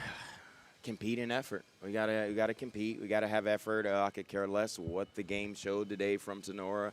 We'll go over film tomorrow right after school. We'll start looking at what they do well, what we need to improve on. I know we had way too many turnovers today, so we got to clean that up.